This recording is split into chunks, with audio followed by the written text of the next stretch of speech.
Roger said he texted her 16. Still talking about this. I saw your email. Because I need to make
it goes by color. Those are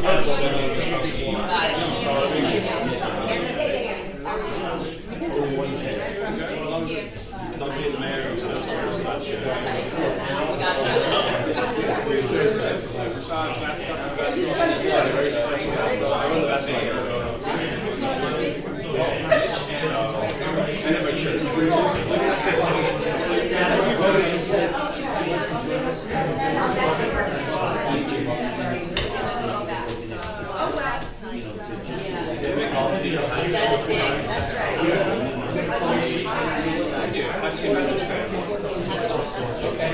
right. You're required to start 2 minutes early, so I'm late every time.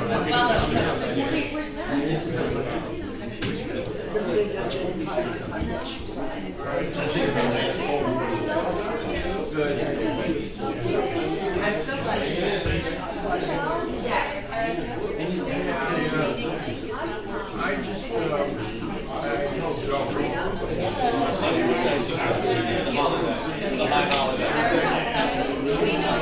Celebrations are already going on. It's on. I love it. Thank you. Call this meeting to order. Please stand for the Pledge of Allegiance. Yes. Pledge allegiance to the flag of the United States of America and to the republic for which it stands, one nation, under God, indivisible, with liberty and justice for all. I wish to announce the 48-hour notice is required under the Open Public Meetings Act, was emailed to the Asbury Park Press, the Co-Star, and the New Coaster on December the 18th of 2025. That a copy has been placed on the bulletin board in the borough office and that a copy has been filed with the municipal clerk. Please be advised, public attendance for meetings through Zoom is not mandatory and a courtesy only. If for any reason Zoom fails or is disconnected, the in-person meeting will continue without interruption, and action can and will be taken, provided that there is an in-person quorum. Mr. Noble? Here. Ms. Greenblatt? Here. Mr. Carr? Here. Mr. Nowicki? Here. Mayor Gubitosi? here.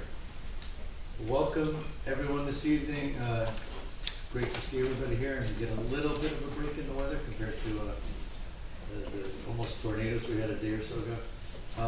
We are going to jump right into what I think is a pretty important topic on item 5 on our agenda.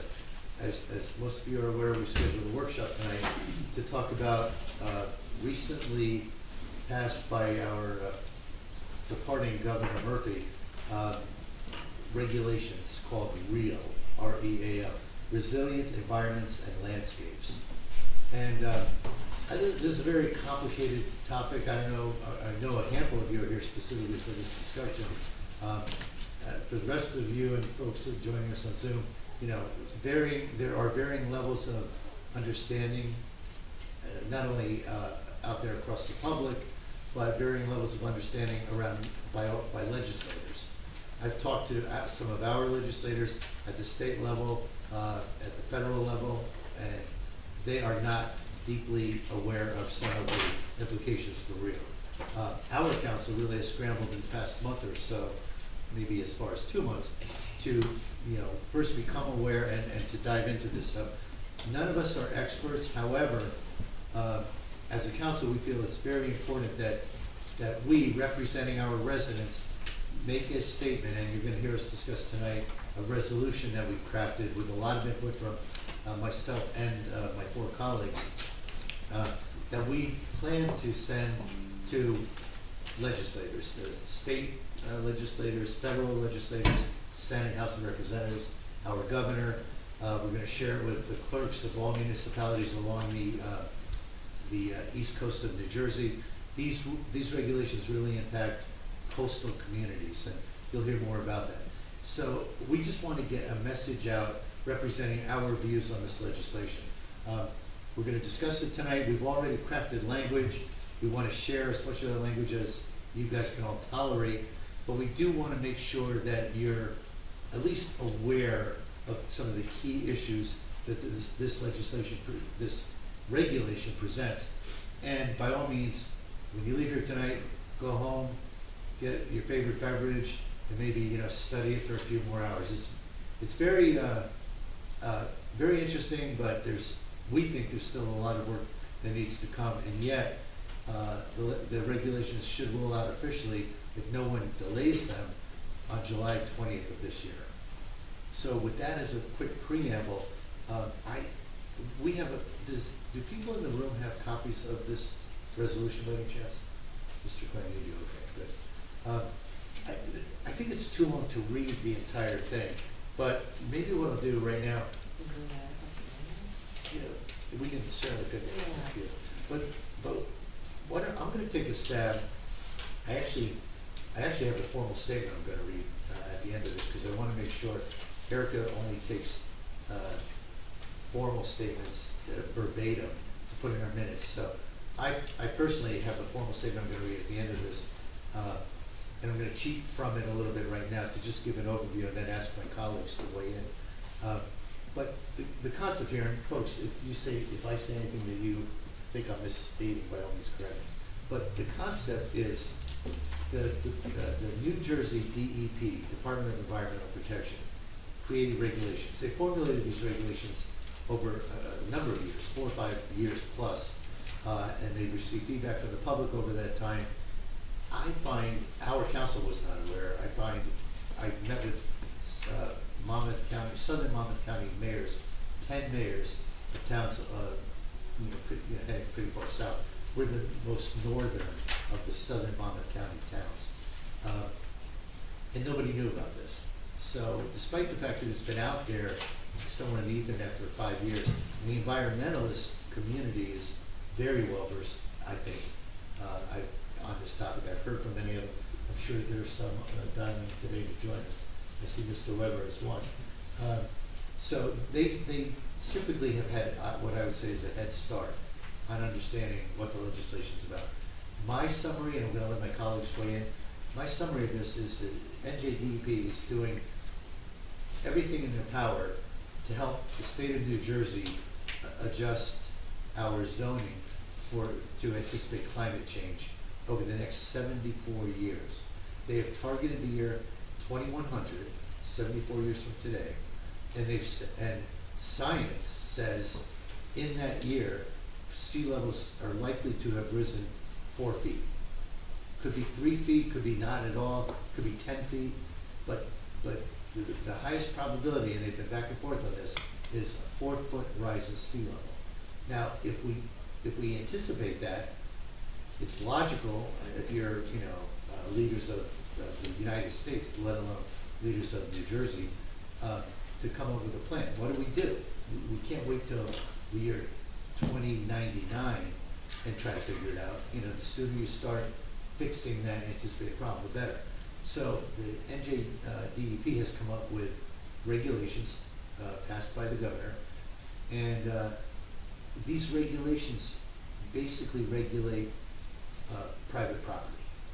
And I'm going to hand it off to a few others to talk about this, but the general regulations say if you're going to have sea level rise, that historically all the entire country, the United States, has looked at FEMA flood levels to determine water tables and how far deep you can build your house and so forth. New Jersey, under these regulations, is saying we don't want to look backwards. We don't want to look historically at FEMA flood levels. We want to look forward 74 years and say, what are floodplains going to look like at that time?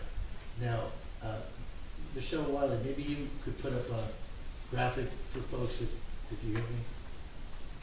There we go. The floodplains, the FEMA floodplains are captured in the diagram on the left. That is, I know you probably can't see that great from where you're sitting, but that on the left is Bradley Beach under FEMA. And you see some highlighted, they look, to me, they look a little dark pinkish around the lakes to the north, Fletcher Lake and to the South Sylvan.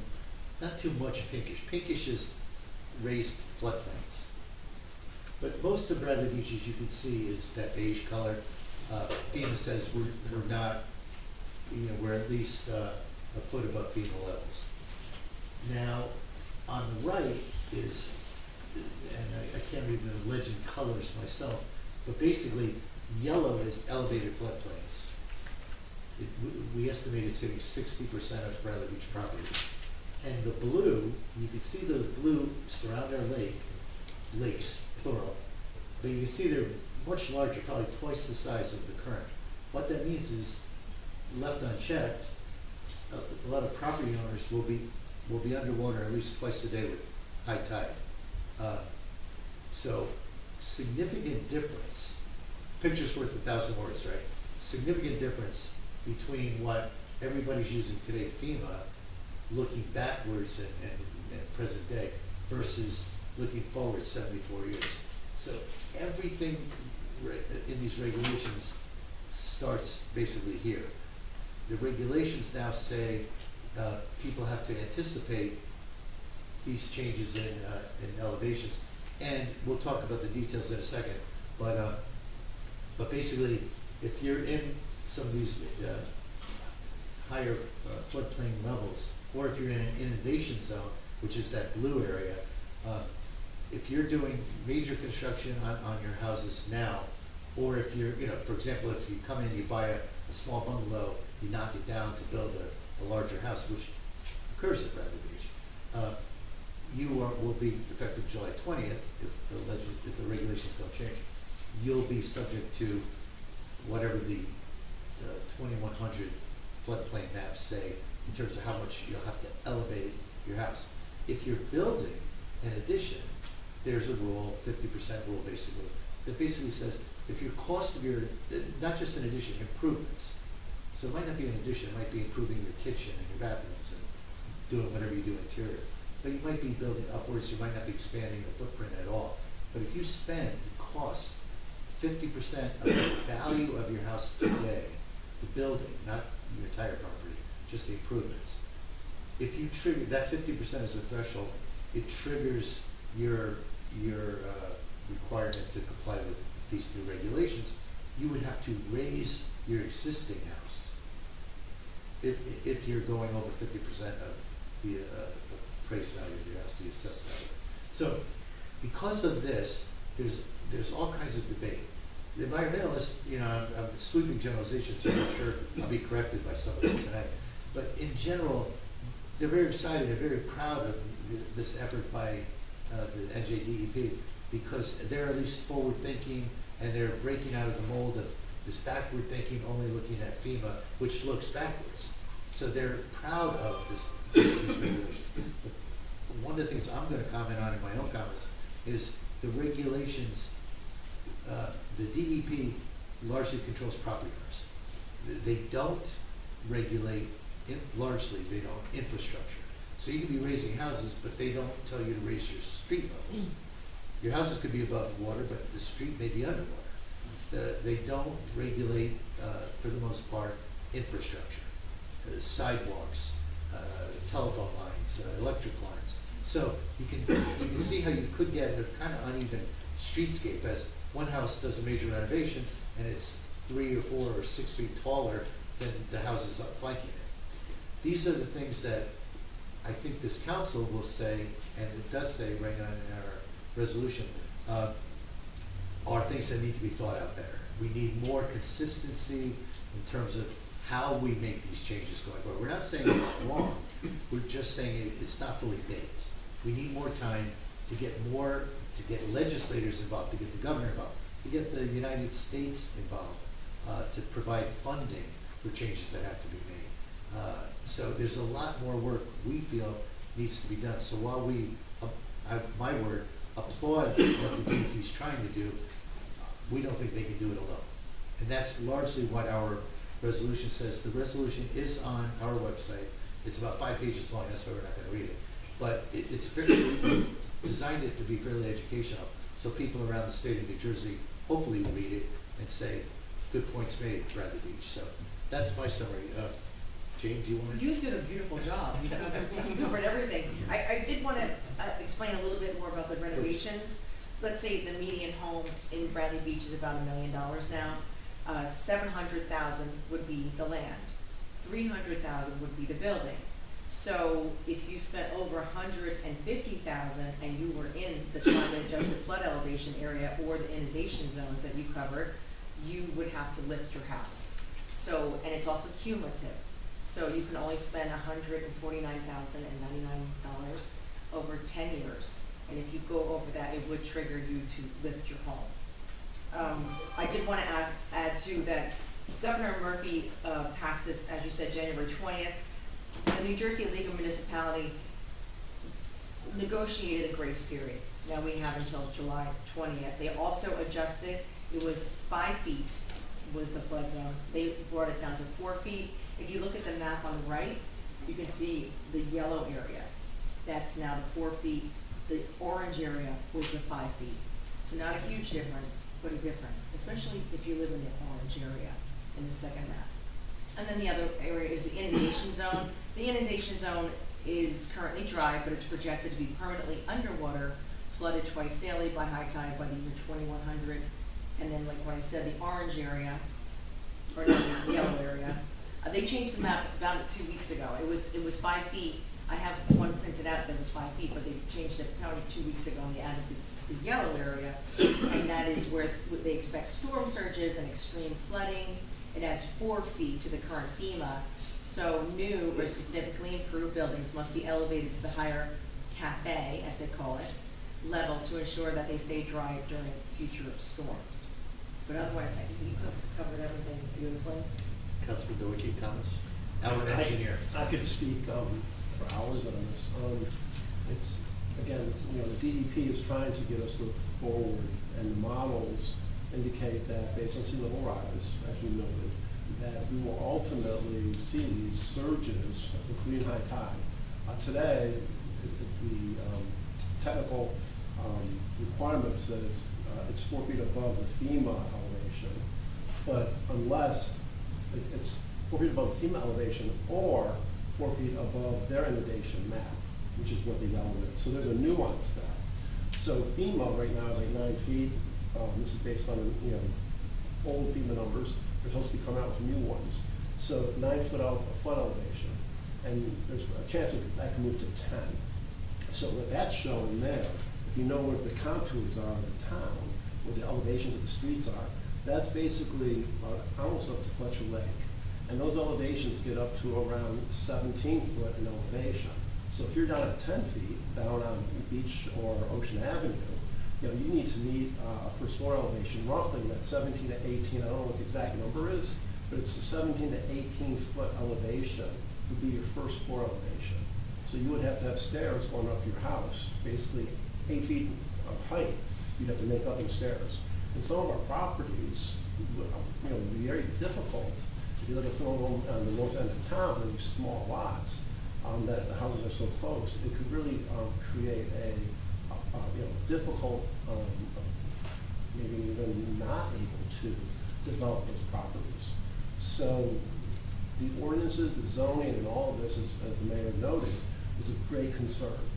And so what we really need to do is, get more time and get the legislators to look at this. But in the meantime, what we need to do is we need to plan that this doesn't change and we have to go forward with this. And if July 20th is the cutoff date, any permit to build, you have to go through the new process and meet the requirements of this. And we do not have any ordinances set up to do that. So if you don't have your building plans in by July 20th, and you come in July 21st, and we don't have our ordinances in place and the process in place to get approvals, you're gonna be sitting waiting for us to do that. So it is an urgent matter to either get an extension of time from the legislators and the governor to, basically give us a window of time or augment the rules, or give us a window of time to be prepared to be able to implement new ordinances, and to deal with what we have to deal with in order to continue to improve, properties here at Brighton Beach. So maybe not to correct you, but the one thing you said was it doesn't regulate the streets and all that. They haven't provided any funding or advice on what to do with those roads. They do regulate this. So you would have to go through permits to change elevations of roads and show why you're doing it, because you create bathtub effects. If you start to raise certain things and not other things and place fill, so that anything in that yellow zone would be, whether it's a street and any type of improvement, public or private, would have to be, go through the regulations and get, basically, it's taking a capper permit and it's moved it all the way out to basically almost a budget road. So it's a big concern, it's a big issue. Developers are concerned about it. People have talked about insurance, and in reality, our insurances right now are based on FEMA. They're not based on these new maps. And so when you go get your rates for flood insurance, they're going to base it on FEMA. Now, there's no telling if something's going to change that in the future, but nationally, by law, it's FEMA. If we do have to meet all those requirements of REAL, and you raise your house up, theoretically, you will be better protected, and perhaps your home will be better protected from storms, and therefore your insurance for flood would be less. But the adjacent homes, if insurance regulators start looking at this and going, well, geez, we have to start changing our rules, they're going to allow the federal government to change FEMA to be prepared for the future. But again, they're not trying to insure you for the year 2100, they're insuring you for the near term, for next year. So that's why FEMA is different than what this is forecasting. So it's really it's a very complicated model and situation that we're in. And right now, based on the rules and the state legislation, is that we need to be prepared by July 20th, or we're going to be delaying construction. So we have a lot of work with the land use board, and we're going to have to put a task force together rapidly in order to plan for this and implement new ordinances to comply. Thank you. And I'll just add that, we're one of, did you say 44 oceanfront communities? So we're not alone in this. And in fact, the southern portion of New Jersey is at an even lower elevation. And so they've been a little more aware and more vocal about this, challenging the science. So in this resolution, we're not challenging the science of it, but we're really looking for guidance, for support, for planning, and for modeling of ordinances so we can all work together along the coastline and be as protected as we can for our community. I don't like not repeat what everybody else has said, but it's just important to note that we're not in opposition to this. We support the intent of the regulations. However, I think there's still work to be done with regards to providing some standardized guidance, coordinating infrastructure strategy, some realistic timelines, because as a member of the land use board, I can see the amount of work that would be required to properly implement the proper regulations and requirements to meet this. So just to visualize this, this is really, when you think of it this way, it blows your mind. So if your current property, say, is elevation 10, right? And our current ordinance regulation says that the maximum height we can build a home is 35 feet above the existing grade. But now we're gonna say, your first floor has to be 18. So now, you only have then 17 feet to build a home, the height of a home, above that 18 to get to 35 if your ground is at 10. So all of our ordinances would have to change about the 35-foot height. Are we gonna allow, restrain the height to 35 feet off of existing ground? Or are we gonna say, no, you can build to 50-foot elevation now? But now you have a bungalow next door and you have this building next to you at 50 foot in height. So you're gonna have these things like this going on. And so how do we manage all of that? And so this is really the complication of this rule. And I think it's critical that we plan for our future. If we're gonna build a new house, which I recently had done, even my house that I just built does not meet that 18-foot first floor elevation. I wish I would have known that. I don't know if I would have built it up to 18, but the problem is that to raise those houses now, and the investment that you make is going to be threatened if you, 30 years from now, 50 years from now, and we build houses to last 50 to 100 years. So the intent of this is the right concept, but how do you implement it? Any other comments? I guess one other thing I'll mention, and then we'll open it up to the public for comments or questions, is Councilman Nowicki, myself, and our business administrator, Matt Doherty, we actually were given an audience and we had a Zoom call with a number of members of the New Jersey DEP, including the new acting commissioner. And they could not have been more generous with their time, receptive to our recommendations.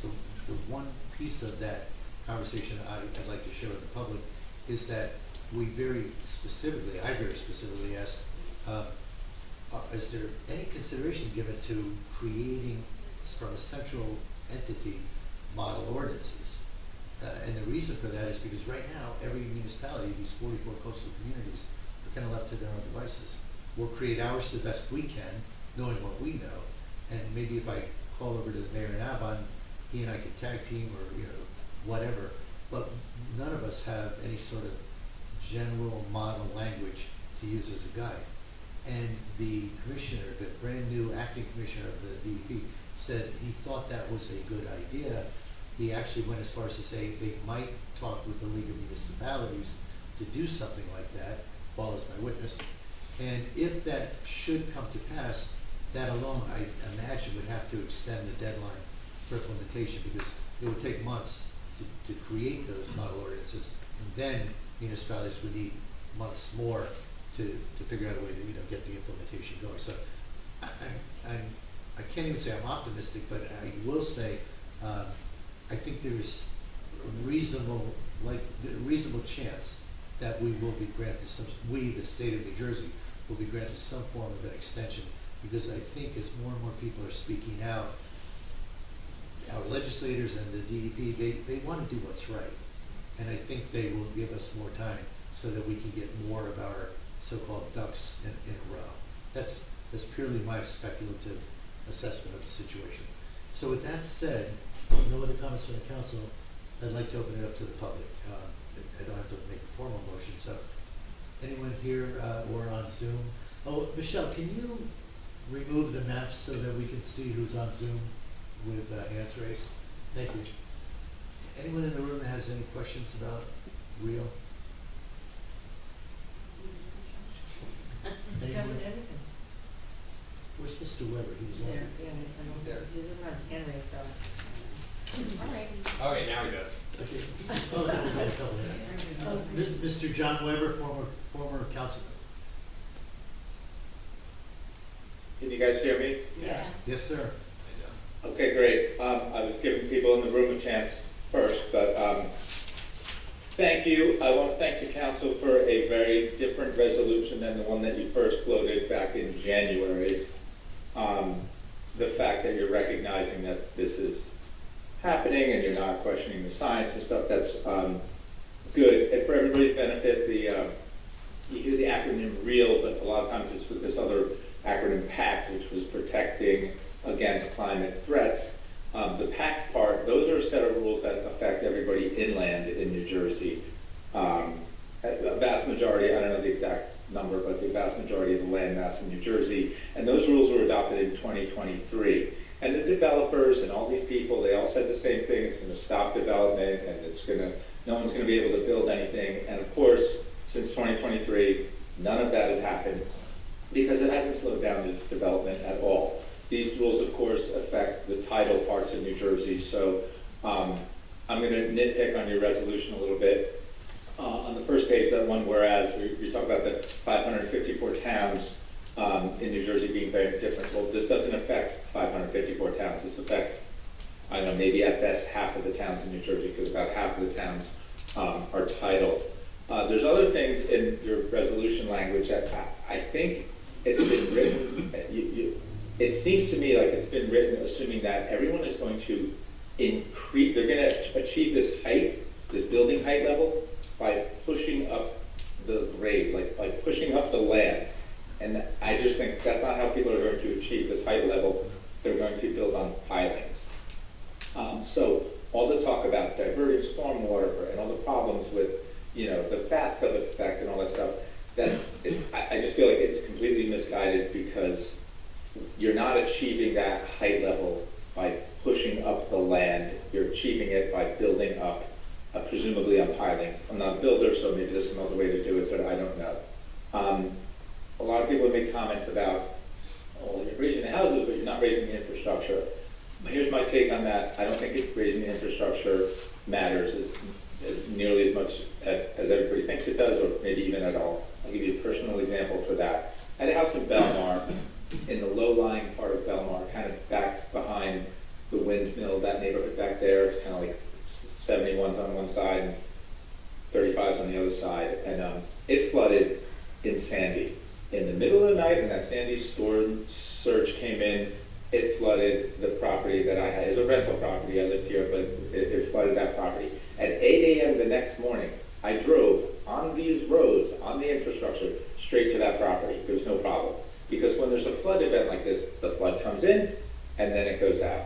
So I was able to drive straight there. The bathtub effect, it doesn't really happen. The only place that happened was in the middle of Belmar, and I mean only place that I know of in all of New Jersey, is in the middle of Belmar, where they had a lake without an outlet to the ocean.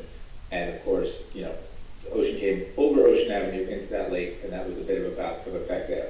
So it's not like you can't get to these properties. So I don't think that raising the street I don't think that's such an issue. And regarding the mayor, some of your comments, again, I just don't think that having one house built at one level and the very next house is built at a different level, and the house next to that is like basically on the ground, like that's not, to me, that's not a problem. I mean, it's a problem from a flood standpoint. That's why we want to raise all these houses over time. But I mean, if I turned around and looked out my window, I could look at a house right now that's up a full story, and there's houses, cars parking underneath it, and then the house next door to it is, half that high.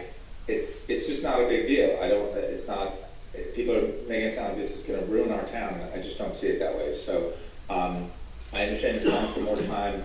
I do have one question. Besides raising the height limit, of course, is necessary. The houses are going to have to, the first floor is going to start higher. Of course, you have to raise the tip of the roof.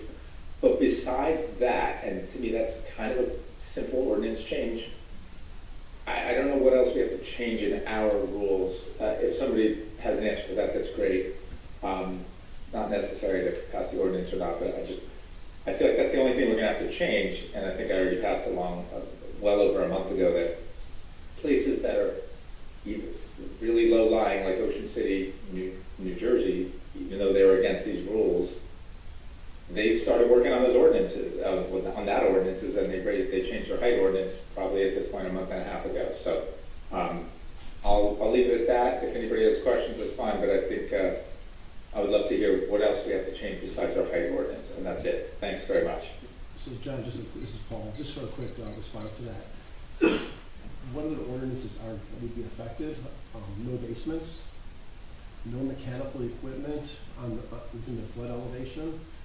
Some of these irregular lots, we made, the smaller ones, where the front of the house is already not compliant to zoning, and they would have to put 8 to 10 feet, 8 foot high stairwell, whether or not that could fit on the lot, or would that have to make that lot undevelopable? So then it would create a lot of zoning variances. So we've not gone through an evaluation of all of these yet, and that's what we need to do. But there's ramifications that we haven't even thought about that could affect things. And so we need to go through the fine-tooth comb and look at this closely to see what are the unintended consequences to these lots, to the mechanical equipment, to the driveways, setbacks, etc. And so it's all a consideration. And I'm not saying one or all of them are actual. I'm saying these are the things that we have to look at, and we've not studied it yet. And John, you mentioned Ocean City or something, but to me, that's just an example of one municipality going it alone. And then Bradley Beach can get online and go it alone. And everybody's gonna come up with something different. I think what we're trying to say as a council is all of our municipalities, all of our residents would be better served if we took a breath, stepped back, armed with the same goal, just took more time to come up with optimum alternatives that municipalities could consistently consider, rather than everyone doing it on their own. And Councilman Nowicki, you mentioned irregular lots, but as I know you're aware, you could have a very conforming lot that would still have difficulties with setbacks if they've got to add 5 or 6 feet of height. That's probably 6 more feet of stairs going into the existing setback. And so even with conforming lots, there could be challenges, John, well beyond height restrictions. So. Yeah, and one more thing too. Please. We were talking about tidal municipalities. Also, fluvial municipalities are being affected. These are towns that have rivers and streams, and also stormwater management. And this is part of the inland flood protection rule. So this is part of the initiative as well. So all 564 municipalities are being affected by this. The resolution language, if any of you are still interested after this meeting and want to look at it, it's very detailed. As I mentioned, it's 5 or 6 pages. It's done that way on purpose to educate. But the very end of it, what we're really saying is DEP, give us DEP and governor and everybody else, give us at least another year to get better organized around crafting a better implementation plan. That's the bottom line of our resolution. Ultimately, as legislators at the state level and federal level, we need relief to help, create, the opportunity to try to more resilient protection for those wave surges and whatnot, so that we can minimize the impact to the homes, because you're still going to have these for infrastructure. So there is more to do beyond just, it's just make houses and that happens what happens. We note in our resolution there are countries, the Netherlands, Singapore, Japan, that are currently making great strides in terms of their efforts to manage rising sea levels. All of their efforts are driven by their federal governments. This current regulations, these focus on putting the cost burden on individual property owners. So we'd like to see that paradigm maybe shifted a little to be more of a joint effort. Certainly, I can see a world in which a solution could be private homeowners, private property owners contribute to that cost, but I would hope that there's greater federal government guidance given and or requested to help make this outcome. When we're sitting there, not us personally, but in the year 2100, when our future generations are sitting in Bradley Beach, and some houses are taller and some houses are shorter, have we succeeded if a third of our homes have never been elevated? Now you're in 2100. And what do those 1/3 of our homes do? I just think if science is correct, we need a more holistic solution that's going to serve Bradley Beach and all of our coastal communities more consistently well. Yep. Okay. Paul DeShamkin? Paul? Hi, Paul Nishansky, 411 North Lorraine. Thank you very much for this well-considered resolution. As somebody who lost their home in West Hampton Beach, Long Island in 1982, it washed out to sea, and someone who has a home in Hoboken also, which has gone through this starting with Sandy and is spending hundreds of millions of dollars to try to solve the situation. I thank you for looking for some more time to handle this intelligently. I have an immediate question, that is, I have a little bit of questioning on the current real map. Is there any way to see a more accurate elevation survey, or actually can private homeowners get a precision altimeter to measure their property to make sure that, and get it certified at a certain elevation? So you could have a surveyor actually survey the property, you know, so that you know what your actual existing elevation is. As far as those flood maps, I could not come up yet with finding what the actual elevation is. I'm just trying to match it up to existing contours and trying to figure out what is that elevation. Is it because their flood map is not just 4 feet plus on top of the FEMA. It's a different model. So I don't have an actual. That's what I'm saying. It's somewhere in that 17 to 18 foot would be your required, you know, first floor elevation. But I wouldn't quote me on that. I'm just ballparking there. That's what I believe I already have. I was under the impression that I was, you know, my ground was 15 feet high and that my porch in the first floor level was probably 19 feet. But right, then you would I'd be above like that. to establish that. Yeah, so you could have your, right, so two things. You could have your property survey, but you could also, you have to wait to see when you get more information from Of them course. on a model that will give you the actual elevation of that flood. You can actually bring up your parcel on their tool, your lot and blocks, and it'll show you Okay. where it is on their mapping, and then it shows you in that inundation zone, but it doesn't give you the actual elevations. Thank you. Other comments or questions? Mr. Cohen? Thomas J. Cohen, 612 Third Avenue. The previous speaker can request from his surveyor a flood elevation certificate, which is always a good document to, you know, you gotta pay for it, but it's a good document to have establishing your insurance rates and whether you are in a flood zone.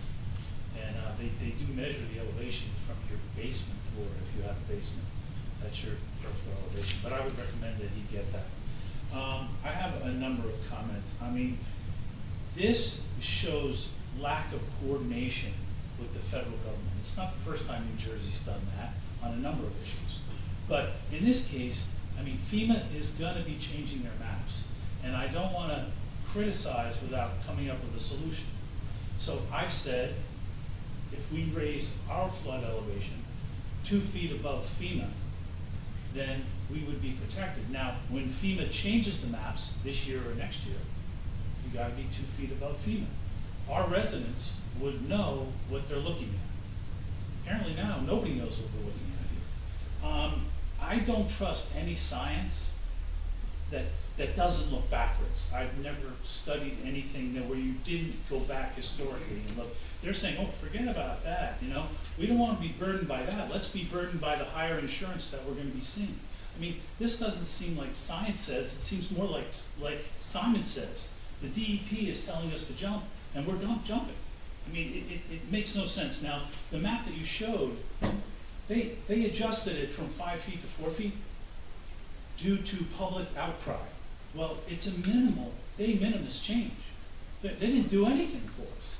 And also, I mean, it's there's just not much of a difference at all.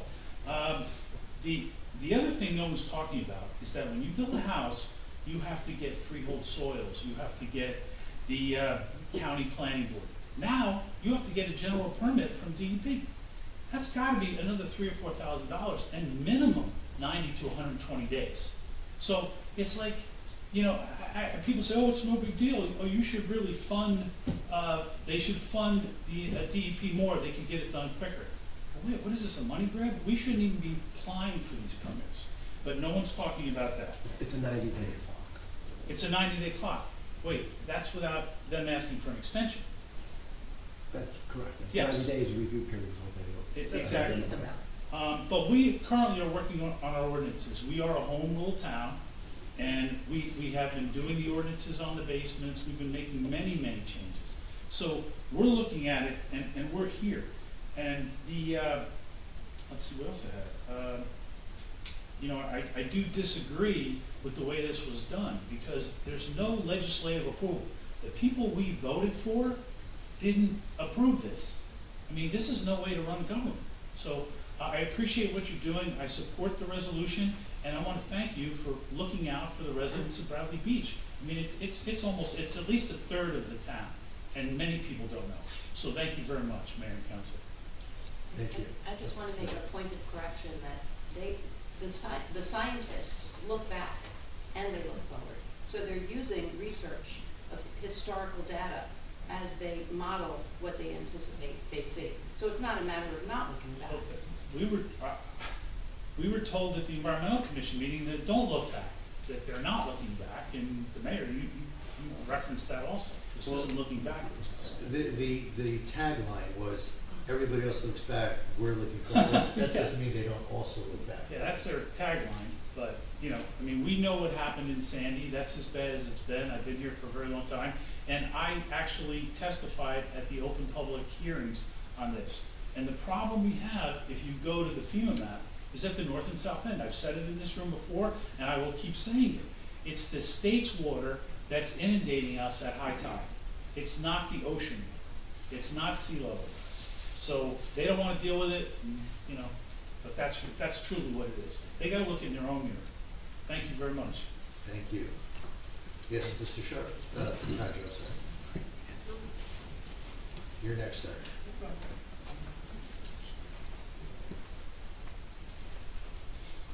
Peter Sharp, 301 Second Avenue. Thank you. Let's see. First of all, I have to say I haven't read the resolution, for which I apologize. But I'm going to make comments anyhow. So if I start going off in the wrong direction somewhere, please rope me back in. I think there's general agreement that the land use board would be under the gun to meet this specific timeline.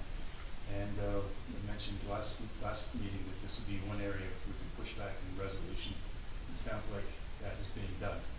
What I didn't hear from the front of the room in the introductory comments on this was any kind of pushback that is being done on the basis of the pocketbooks of the homeowners here. Flood insurance was mentioned. What about regular homeowners insurance?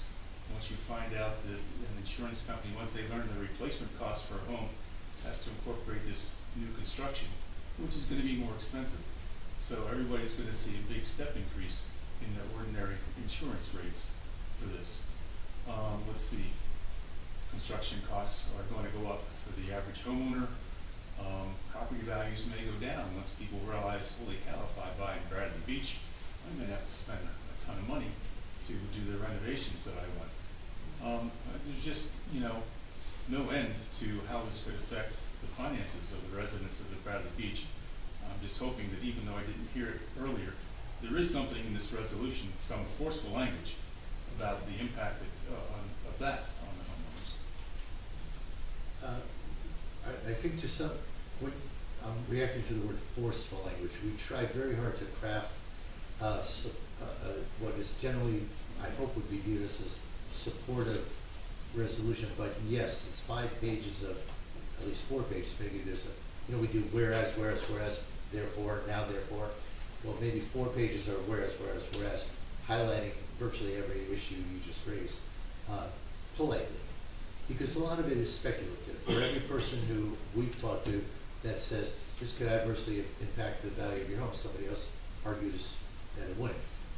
I personally, I'm just speaking for myself, not the council, but because we're trying to appeal to the majority to get people to give us time, we did our best to craft this in a way that it's not too inflammatory. And by the way, you and others in this room, on Zoom, you're going to read articles in newspapers and magazines, on Facebook, and some people very inflammatory. This is a horrible thing. Other people, super pro. Difference between inflammatory and forceful. It's okay to be forceful Right. for the sake of your citizens. Right. Well, by all means, let us know what you think after you've read it. Understood. Good point. But I think our goal, and we've been through this, Mr. Cohen referenced, we had a much different version of our very first draft of a resolution. Was probably crossing the line in terms of pushing too hard. At least enough of us, all of us, basically felt that we need to spend more time with this. We actually had the conversation with the DEP, and the more we all evaluated, the more we felt what we really need is time to do it right. That's what we're asking for. I understand, and I trust your deliberations come up with the best language. May I use my last minute to make one more forceful comment? I've heard it said here that, we're not questioning the science, and I see the science word in capital letters as if it's inviolate. You don't have to read too much in order to come up with some potential flaws in the study that led to this finding by the Department of Environmental Protection. You can read about satellite altimetry and how it's really kind of a tool in its infancy. It's only 25 years of useful data, and even now, it's still trying to solve problems with ocean anomalies due to currents, clutter when they measure along shorelines, and some people questioned in the literature whether it's appropriate to use a 25-year-old tool to make projections 75 years into the future. Another point, you mentioned the Netherlands. What they have done is they have taken land-based measurements as balance against satellite altimetry. And they find out that, yes, ocean levels are rising, but not at the accelerated rate indicated by altimetry, but rather at a more constant rate leading to lower rises. My point in saying this is not to solve the climate debate here, okay? We're not going to do that. But my point is to say that, there is always room for discussion in these things. I think there are some balancing points that need to be made against that. And I hope that that'll be part of the larger discussion in the next year, which you hopefully will like for us. Okay. Thank you. Thank you for hearing. Yes, sir. Thank you. Hello, my name is Danny Greenberg. I live at 221 Newark. And my wife and I are also recent purchasers of one of the lots in the church, which we bought fully intending, under the rules that we bought them under, to build a basement and a 2.5-story house. That's why we put so much money in. I'd love to see you guys slow down a little bit. I'd love to see, measured, proper approaches, recognizing that the new rules by the DEP are being attacked from every direction. The legislature may actually annul them entirely. We don't know. Now, that doesn't have to do with the science, but what it has to do with is taking time. I know there's also a related resolution, which has had its first reading, I believe, that prohibits basement garages, as well as raising the level of basements to 3 feet above mean high water, as opposed to, I don't think there was a regulation before that, was there? 1 foot. 1 foot above. Speaking as someone who is hoping to build a beautiful home for the rest of his life here in Bradley, I'd like to see that resolution kind of take its time to go through the process as well, because it's related. It's all related. And I would just urge and encourage you, while recognizing the science, recognizing the debates in the science, and recognizing that none of this may even take place, please take a measure of that. That's all. Thank you. Thank you. Other comments or questions from the audience here? No one else on Zoom? Okay, I think we then are ready to consider a vote on this resolution. Would anyone care to make a motion? I'm happy to make a motion. I make a motion to approve Resolution 2026-86, supporting the goals of the New Jersey Resilient Environments and Landscapes, REAL, regulations, and requesting model ordinance language, implementation guidance, infrastructure coordination, regional resilience planning, and an extension of municipal compliance deadlines. Second. Ms. DeNoble? Yes. Ms. Greenblatt? Yes. Mr. Carp? Yes. Mr. Nowicki? Yes. Mayor Gubatosi? I warned everyone I'm going to read a brief statement for the record. This is, purely Al Gubitosi's take on this vote. We are not here to challenge the science behind real regulations. The risks posed by sea level rise and climate change are well documented, and I commend the New Jersey Department of Environmental Protection for initiating a forward-looking process to safeguard the future of our residents and our communities. That said, regulations alone do not address infrastructure and do not provide for government funding cannot achieve the outcomes New Jersey needs.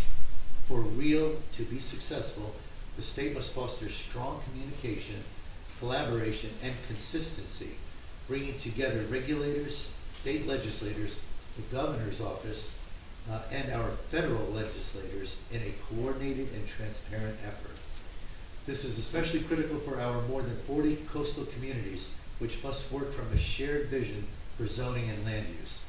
That vision should be supported by practical model ordinances that promote alignment and collaboration rather than encourage fragmented, independent efforts across municipal boundaries. We must also recognize that the cost of climate preparedness cannot rest solely on private property owners. A comprehensive solution must include meaningful public investment. Preparing for conditions projected in the year 2100 requires shared responsibility, with government playing a central role in funding and implementation. Finally, we must avoid a piecemeal approach in each community where individual homes are elevated without regard for surrounding infrastructure, resulting in mismatched roads, sidewalks, and neighborhoods. Our planning must be cohesive, equitable, and designed at the community level. Ultimately, what this council is saying is simple. We agree this work must be done, but to succeed, we must do it right.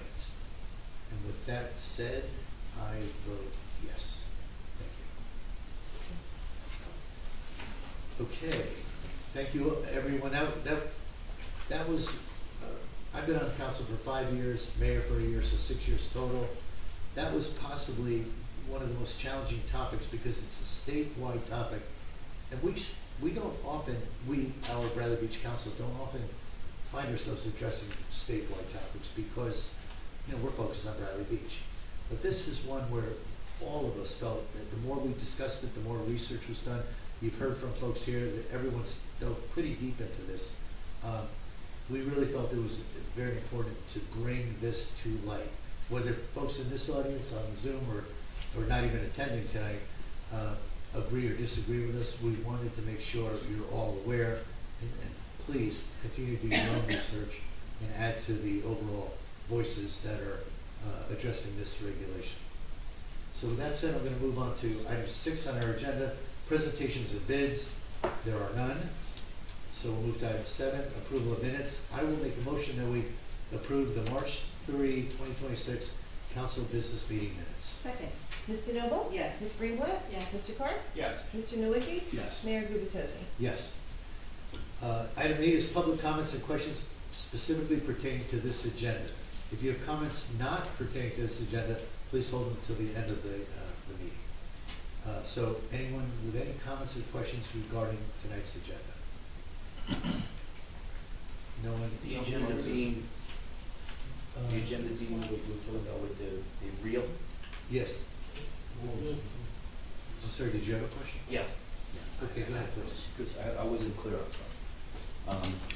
My name is Frank, I bought the property at 321 Lorraine. Happy St. Patrick's Day, everybody. I listened to Mr. Nowicki's comment in regard to possibly raising the height of people's homes. I believe his name was Paul, is in the neighborhood where we are going to be, where he has a much taller property. We want to comply, and I guess intelligently, so we don't have water in our basements in regard to the homes we're going to build. And I don't know how to be in compliance with, if you had your permits in by July 20th on the future. So if we're not going to lift our homes up to 5 feet, but if we are 2 or 3 feet above the seasonal high water mark, can we have our homes, a foot or so taller, where it wouldn't be impeding the neighborhood because the homes around us are much taller, And the property that we purchased was where the church was, which had a 3.5 or a 4 foot wall, and then the church itself was much higher. So I think it's just an oversight on the fact that we are now at grade, and we're very, very close to the high water mark. And what Dan was saying is about not being able to have a basement, which is really important for us, and that's why we purchased the property. So I'm not necessarily saying what you guys are saying is incorrect, or in 25 years from now, if the water doesn't rise, then does everything change? And if not, we want to comply, but what is the smartest thing for us as new home builders? You know, because there's 4 of us that purchased those properties, and we want to do what's right. But yet, in the same token, we're kind of, you know, our plans are together, we have architects, and we went through what Mr. TJ said in regard to getting all the information that we needed, and, you know, the soil borings and everything, and just don't know where to stand right now. So if you can help with that, that would kind of be my question, because we'd like to move forward. We've been renting here for 5 years, and we'd like to build our home, but not do it a foolish way where later on we might have to either raise our house. We'd like to do everything correctly first. Well, number one, we very much appreciate your situation. Number two, if you think we have that answer, you know, we're all kind of figuring this out as we go. Okay. Nonetheless, that said, there are processes in place. I'll turn it over to Councilman Nowicki in a second regarding determining where you would fall relative to the new maps, the real maps. And ultimately, you'll always have the opportunity to, let's say you don't get an application in and you want to build your house at the right level anyway, you will have the opportunity to go to the land use to the extent you need a height variance. But Councilman Nowicki, you're closer to this. Yeah, so, again, just to reiterate, we can't give you guidance on what you should or shouldn't do based on what you should build. Your professionals that should be giving you that advice. And I'm not acting as a professional, but okay, so you have codes in place today. That you can have permits submitted and approved, you know, by July 20th, and then you can build to those standards. After July 20th, based on those RIAL rules staying, those rules, our ordinances will have to change. And then where you fall, where your exact property is, and what you're figuring out what you want to build there, I would ask my consultant to look and say, what is those real elevations? And see if they can provide you that guidance and say, what would that first floor elevation be? What are my options to doing this? Because again, are you going to take all of your mechanical equipment if you're down, you know, not do a basement, and then hang all your air conditioners and everything up in the air? Right. What is their advice based on this? And that's what you're paying them for. So I would go and say, what are my options, pre and post, and then what can I do if you're going to get this approved before July 20th, what can I do to ensure that I have the most resilient home that I can build for the rest of your lifetime, your children's lifetimes, or to the year 2100? Well, I'll use your forceful language that you used before against you, that you said you built and you wish that you had known prior. So that's what I'm trying to avoid, is, you know, to be compliant, but yet in the same token, be conservative in the sense of being, you know, being clear of what would, you know, possibly be a mistake of having, you know, water in the basement on a flood. I mean, Sandy was 2012, so I mean, it's been a distance since I've seen water in the town, but yet in the same token, I understand, can it come? Yeah. Is it absolutely coming? We don't know. It may not be in our lifetime, it may never come. Correct. These are predictive models. So, but again, what's driving all this is regulation, so you're building to regulation. Okay. So it comes down to your timing. Okay. And then how much you want to do to be resilient pre or post July 20th. Well, that's where it comes into where you'll let me have my house almost as tall as Mr. Paul that lives in my neighborhood. So I think that's where. You may be able to do that. I don't know how tall your ceilings are, you know, all that comes into play. Well, we're stuck right now, like you said before, at 35 feet. And you just don't want to take, you know, a nice roof that you have, and it's really only possibly a foot or so, because we would want to come up to where we're out of the. Which then you'd have to come in front of this planning board to be able to say, hey, we want to vote a zoning variance to go higher than 35 feet. Yeah. Which creates a whole nother, you know, something that would have to be considered. So it's a complicated, that's what I'm saying, it's a It's a complicated. complicated situation. Where they measure the 35 feet from, is it from the street, the curb? It's the average grade of your. Average grade? Okay. Thank you very much, everybody. Thank you. Thank you. Any other questions in the room? I see a couple of hands. I don't know who's G Malik, is it GMA LLC. GMA LLC. Your hand is raised, you have the floor. This is Gregory Fehrenbach from 408 Bradley Boulevard. I wanted to comment on Resolution 2026-94, authorizing the appointment of a permanent CFO to a statutory term of 4 years. Is the governing body aware that Mitchell Sign is the owner of Clear Edge Political Consulting, LLC? What controls are being placed on the proposed employee to segregate the financial professional CFO responsibilities from his other non-financial professional political endeavors? My second question is, while the annual salary is being shown in the resolution, what will the other elements of the compensation package be? Third, with the appointment of a permanent CFO, what is the status of government educators' contract? Will Jeanette Larison's role end with this appointment? Fourth, the 2025 AFS is not yet on the website and has not been filed with the Division of Local Government Services by the due date of March 10th, a week ago. When will it be filed and posted on the website? And lastly, with another change in the CFO, may I please be advised when my request of over a year ago for a cost out of the UFCW Local 152 contract, when will it be available? Thank you. Mr. Fairbank, I started taking notes late. Just quick highlight the first two questions you asked.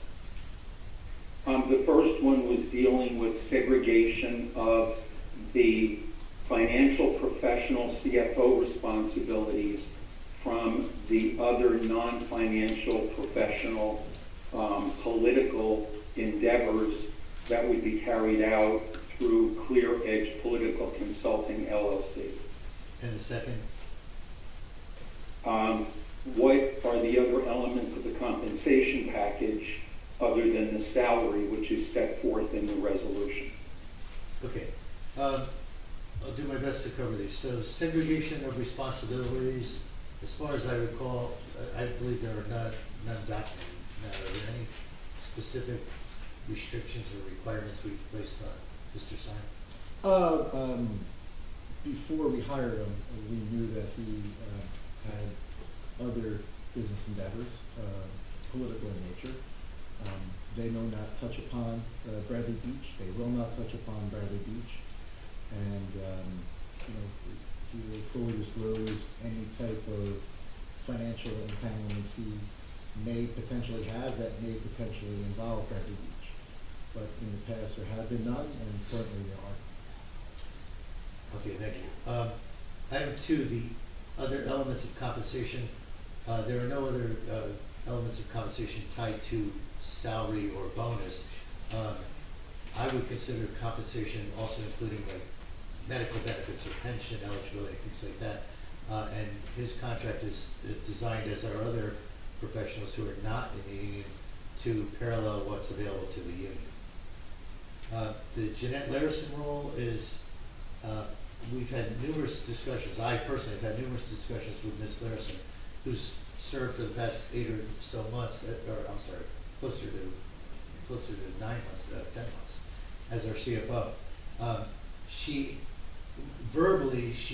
and I have both agreed that we want her to stay on for a transition period.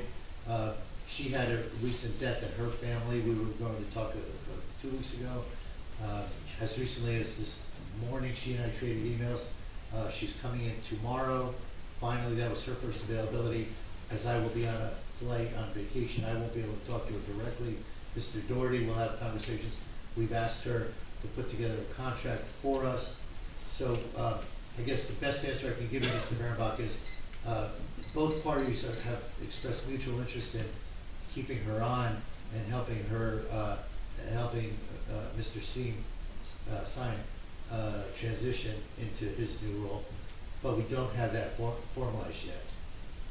As far as the AFS, my understanding is our auditor has helped prepare that, and now Mr. Sign and Ms. Larison are working on it. Again, we've had to deal with a couple of personal family issues that have delayed us a little bit, but we expect that to be completed within the next 2 weeks, hopefully by the end of this month. And the cost out for the Local 152, I have had that conversation with Ms. Larison. I provided all of the salary information, including the retro payments detail, Excel spreadsheet level detail of the retrospective payments that were made related to the back pay owed for over 2 years, 2 years and a quarter maybe, of salaries to resolve that contract dispute. But in terms of the actual filing of the document, I need an update from Ms. Larison. Again, I've shared a lot of information with her.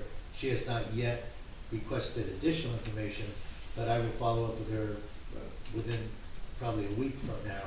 As I mentioned, I'll be on a plane tomorrow, and I'll send her a note this evening to just to try to pin that down for you. But at this point, I don't have a date. Thank you for those responses. Okay, thank you for the questions. Other questions? Mr. Weber. John Weber. Hi, I have questions on ordinances 20 and 22. And is number 20, is it just that simple that we're prohibiting people blowing or raking or sweeping, whatever, like stuff into the street, like leaves and whatnot into the street? Is it just, that's the way I read it, but is it just that so simple, and where's this coming from? It's just that simple. It started off with some initial discussions that we had regarding leaf blowers, which we have tabled. And originally, when we were looking at the ordinance, it wasn't appropriate to put them both leaf blower, which hasn't been considered yet, as well as the waste from the leaf blowers in the same ordinance. But we wanted to continue on with regards to the waste management of blowing debris into the streets and into the storm sewers. So yes, Got it. it is. Good job. It's just that. Appreciate it. And then on number 22, this talks about you have to get a permit for a structure in the planting strips or right-of-way. What kind of structures are we considering in the planting strips or right-of-ways? I can't think of any structures in there. I think it's a catch-all phrase, but this came about due to a loophole, due to the fact that the code enforcement were not able to enforce the regulations against curb cuts. So if somebody made a curb cut that was too wide, it couldn't be enforced. So this allows that enforcement to happen. So it's, go ahead. I was also going to ask Mr. Cannon, who helped us draft this language. I know that was a good summary. Anything else to add to it, Mr. Cannon? No, that's what it just brings structures within the right of way within the gambit. It wasn't necessarily clear. So. Yeah, as Mr. Carpenter said, it was brought to our attention by our code enforcement that and zoning that they attempted to address concerns about curb cuts, and they found out that we didn't have the authority in our organization. Being more specific, it's not just some legal theory, right? So we require road opening permits for work within the right of way, and unlike a UCC permit, like if you were building a shed, the UCC permit would automatically ask our employees for the prior approval, aka the zoning permit. But the street opening permit currently doesn't have an administrative function to seek the prior approval. And so this ordinance then allows us to put prior right-of-way improvement regulated by zoning regulation, and basically essentially put a checkbox for prior approval on the road opening permit so that we catch, so someone can't install larger than is allowed curb cut, which causes parking and aggravates the neighbors no way. So that's the practical reason how this came up, is we don't actually have a checkbox for prior approval. And while we haven't had a mistake yet, they were concerned about that because obviously that's a sensitive issue at the time. So that's the actual genesis of it, not just like a legal theory we thought of. It was very practical. Great. I appreciate it, as long as no one's building like statues in the planning strip, so I'm happy, so thank you. Not my help before we got to the letter. Thanks for the question, and thanks, Mr. Cannon, for that response. Tracy's iPhone has her hand raised. Hi, can you hear me? Yes. Yes. I just wanted to comment on the hiring of a full-time CFO. As somebody who was on the Charter Study Commission, I am thrilled to see this. It is something that came up a lot in our discussions and also our discussions with employees. Not only the revolving door of BAs, but the revolving door of CFOs was a problem too. So I think this is a great move. I know that maybe people would think it's something we can't afford. I think we can't not afford to do this. So I'm very happy with it, and I'm glad to see the council doing this. Thank you. Thank you for your comment. Tracy, can you just state? Yes? Can you just state your address for me? Oh, 3044. Thank you. Thank you for your comment, Ms. Davidson. Mr. Cohen? Sure. Thomas J. Cohen, 612 3rd Avenue. Regarding that question from one of the Zoom folks, what is Mr. Seam's previous employment? He's actually with us tonight. His most recent employment, he's been a deputy CFO. What's the right? Assistant CFO. Assistant CFO. Within the past year or so, completed a 4-year program studying to become a CMFO, has passed his exams with flying colors, and was operating as an assistant CMFO in what town, sir? Toms River Township for about 2.5 years. Toms River Township. So prior to that, he has a separate consulting business. Sure. I think that's what Mr. Fahrenbach was. Yeah, I believe so, but that didn't have any impacts on your employment in Tom's River business. No, did not. Perfect, thank you, and I echo the comments of Ms. Davidson, who was on the commission with me. It did come up a lot, and it's been a very long time since we've had a full-time CFO, so the timing's right. Thank you, Mr. Chairman. Thank you. Yes, ma'am.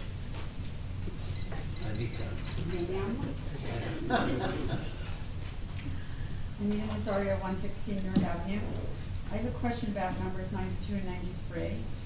Are these on the agenda because they're asking for later end times, or has the required end time been moved later? The block parties? Yeah, a few years ago, I inquired about doing one, and we were told that we had to end by 6. That's because you guys are particularly rowdy. Yeah, not even 10 or 11 would do it for us. You're right. I'm going to turn to the chief. Chief, do you have any knowledge of end times on that? I don't believe it's 6 o'clock without having it in front of me. Pretty sure I think isn't it like 8? 8. Well, one says 9 o'clock, so. Yeah. Okay. It's 8 or 9. Yeah. Okay, so then we could possibly get an extension on that for a special occasion? Once it's here? But it still has to stay within, I think it's 4 hours. Yeah, the 4-hour time frame. Okay. So your question is for the crazy people in Newark Avenue? The party people. She's thinking 10 p.m. to 2 a.m., Mayor?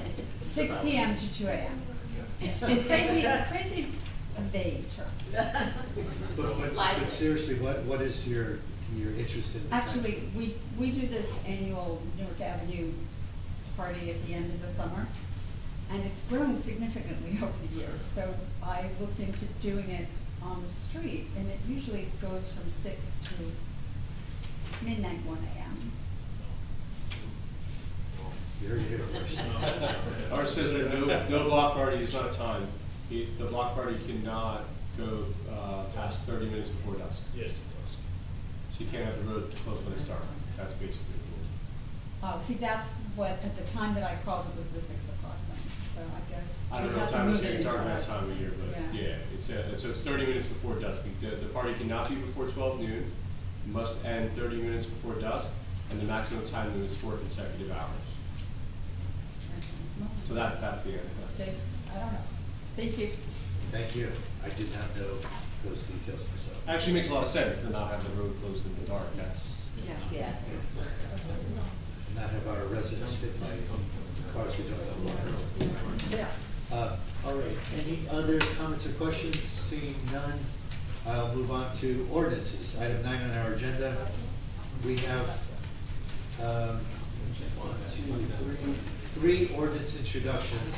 I'll remind everybody that with ordinance introductions, we do not offer public comment other than, as you asked the question earlier, the council will briefly discuss each. When we get to adoptions, we will open it up to public comment. And of course, when we introduce ordinances, you have at least 2 weeks, sometimes more, depending on whether it's a zoning related ordinance or not, to study this, research it further, and then come back when we're meeting to adopt.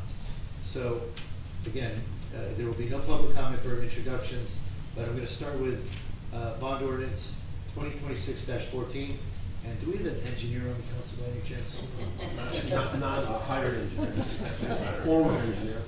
Mr. Nowicki? Yeah, so bond ordinance 2026-14. This is basically, we had adopted this ordinance and passed it back in September last year. This is part of the overall program. We have received $2 million from DEP to finish the design of the rest of the sewer system. Half the sewer system has been completed. This is completing the rest of it from Fifth Avenue all the way to Lake Terrace, including Main Street and Ocean Avenue. And so this is the design. It was a $2 million that was passed back in September. Because we are putting all this into a program and we're going to be issuing contracts by avenue. As you recall, last year we just completed Fifth Avenue from Main Street to Fletcher Lake Road, or to Madison actually. And so now we are going to be issuing a new contract. I'm going to advertise it here this spring to complete Fifth Avenue from Madison Avenue to Ocean Avenue.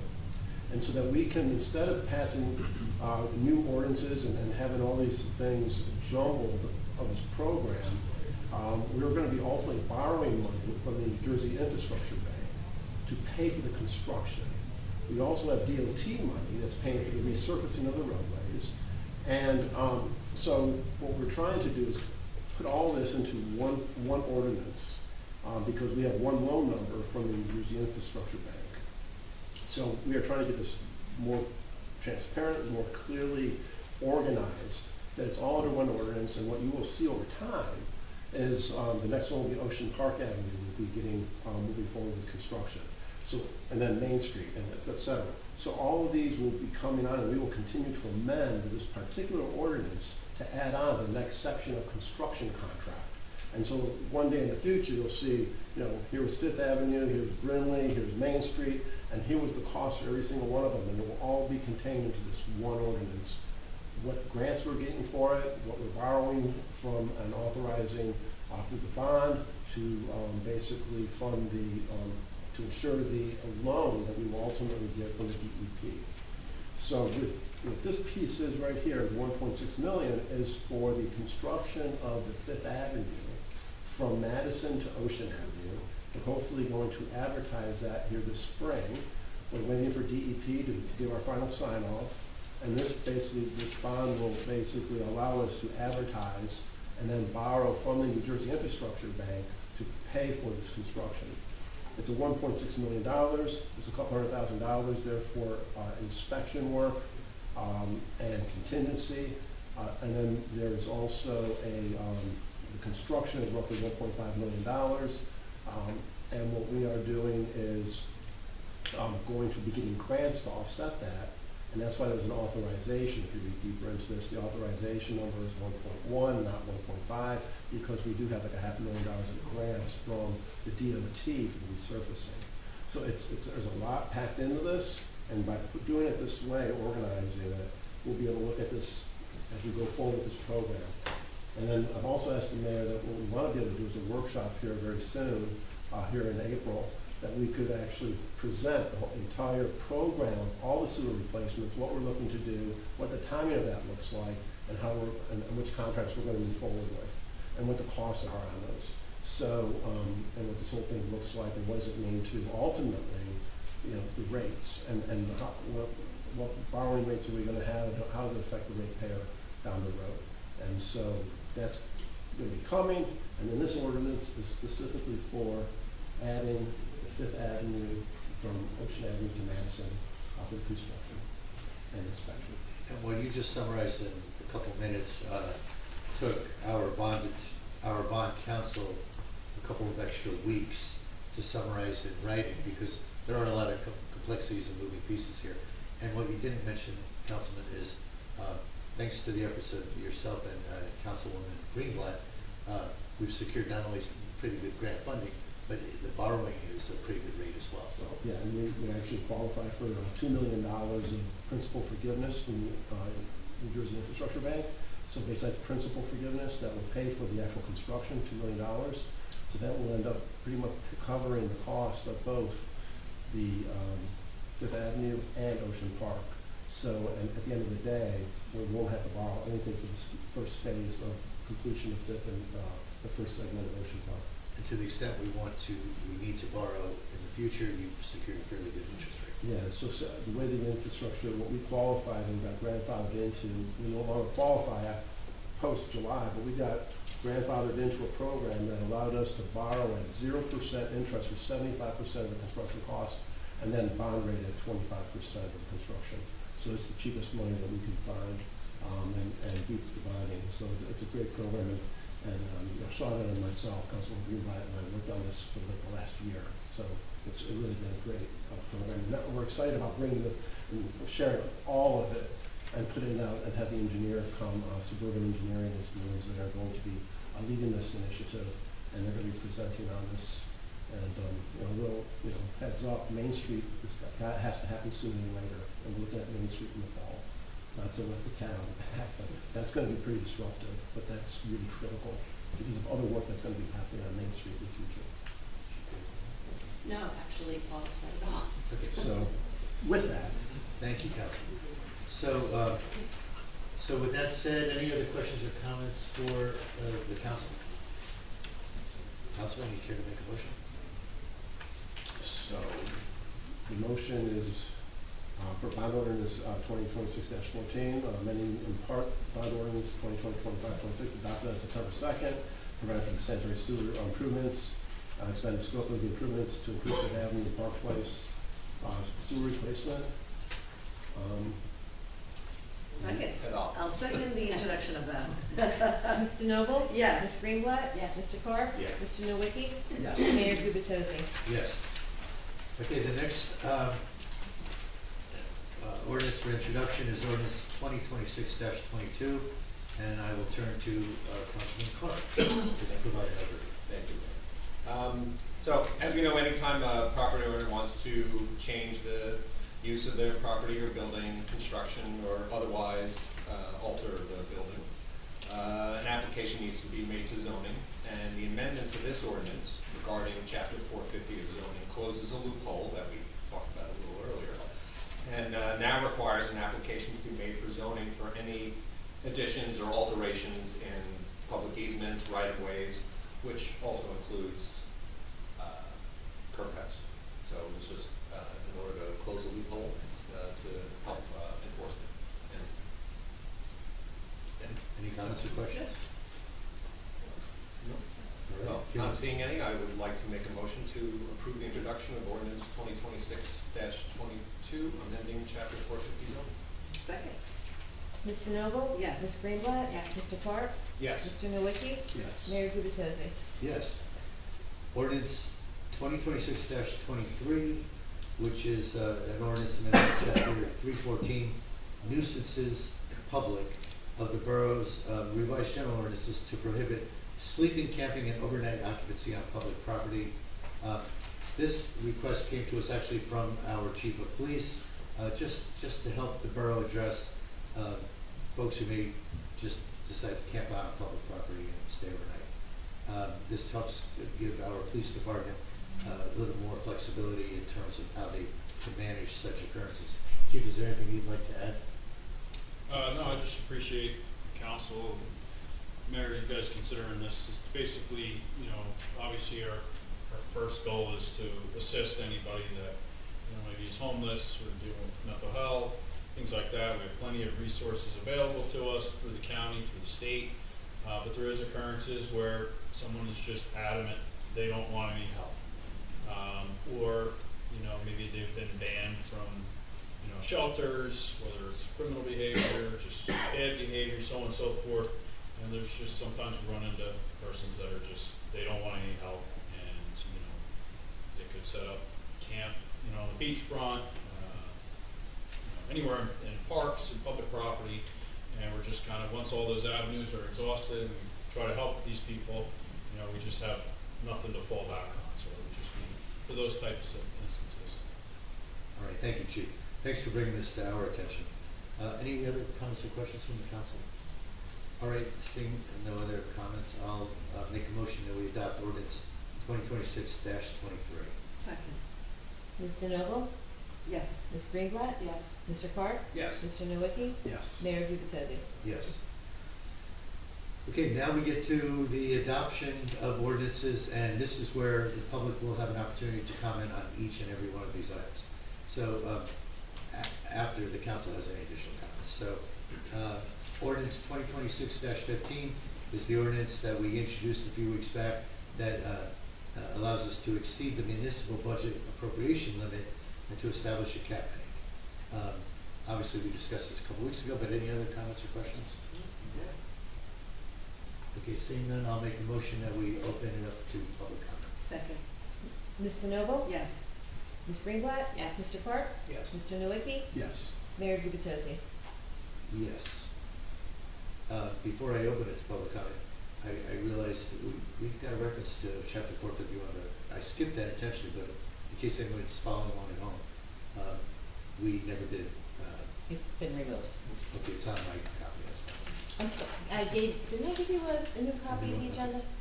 I do, and I'm using the wrong one. We mark up our original copies, right? Okay. That's right, you took one home to make, okay, never mind. So ignore chapter 451, folks. You're gonna have a really wonderful 451 lesson in a few weeks from now. Okay, so back to ordinance. Now we are on 2026-16, amending chapter 1 general provisions of our ordinances. Oh, I'm sorry. I know you want to go on vacation. I'm just so excited about skipping 451, I lost control. We're in the adoption stage, just made the motion So, to open. and I have opened it to public comment. I don't think there's any Correct. comments. Yes. Where are all the hands? All there. Okay, no comments publicly here. I hope nothing on Tracy's iPhone is not her. That's a cursor. Okay, so seeing none, I will make a motion that we close public comment and adopt 2026-15. Second. Ms. DeNoble? Yes. Ms. Greenblatt? Yes. Mr. Park? Yes. Mr. Nowicki? Yes. Mayor Gubatosi? Okay, ordinance 2026-16, I'm gonna turn this one over to Councilwoman Greenblatt. Great, thank you, Mayor. This ordinance 2026-16 is amending Chapter 1 general provisions of the borough's revised general ordinances to revise and update the local supplemental violations bureau schedule. And this is largely a few changes in parking violations related to special parking for handicapped spaces, and also updating violations for snow parking, and just based on the experiences we had this past winter. So there are significant increases in these, and it's because really of public safety. So is there anyone who has any questions? No, I have one comment, and that is, I didn't correct your references, I was looking away, but there's, most of these are, in fact, snow related, but there's one that's related to the special permit parking. It's a significant increase in that. I don't have it in front of me, but the dollars are roughly $60, moving to triple that perhaps. Right, from 62 to 274 for the Yeah. violation. And the 274 is intended to be equal to any other offense where someone parks in a handicap spot. These are private handicap spots that were not moved at the same dollar amount as public official handicap spots. So that was the goal of that particular. Thank you for sharing that. So if there are no other comments, I would like to make a motion to open this to public comment. Second? Ms. DeNoble? Yes. Ms. Greenblatt? Yes. Mr. Carp? Yes. Mr. Nowicki? Yes. Mayor Gubatosi? Yes. Any comments, questions? I have a question. I did a lot of snow removal over on 104 Brinley, because that's where we live. If you go on vacation or something, and you know, what do? Like, in other words, you know, you want to move, but yet you're wrong. But you know, in that case, what can you do? Is there any place that you could put your vehicle if you know that maybe a storm is coming, or like the mayor's going on vacation for a week or two, and it just so happens to snow? You know, that you innocently left it, but because we live next to the apartments next to us, and I see that the vehicles are there, and we dug people out, you know, and so, you know, I saw the instances where their cars weren't moved, and, you know, we moved our vehicles and we helped a lot of folks over there, but, you know, just a thought for you guys on, you know, can they call in, you know, my car can't move, or whatever the case might be. So I know, running into the same exact problem and knowing that there was a snowstorm and we were going to be gone, I left my keys with my neighbors Right. to be able to move the car, because just saying I'm away and leaving the car there is not a sufficient excuse to. We did, you know, we helped folks with that, but where the apartments are, you know, you a lot of the folks you don't know, just that, you know, you might wind up with, you know, because some comments online where, you know, told them and what have you, and, you know, it's kind of difficult for people to just, you know, foresee, just a thought. Any other comments, questions?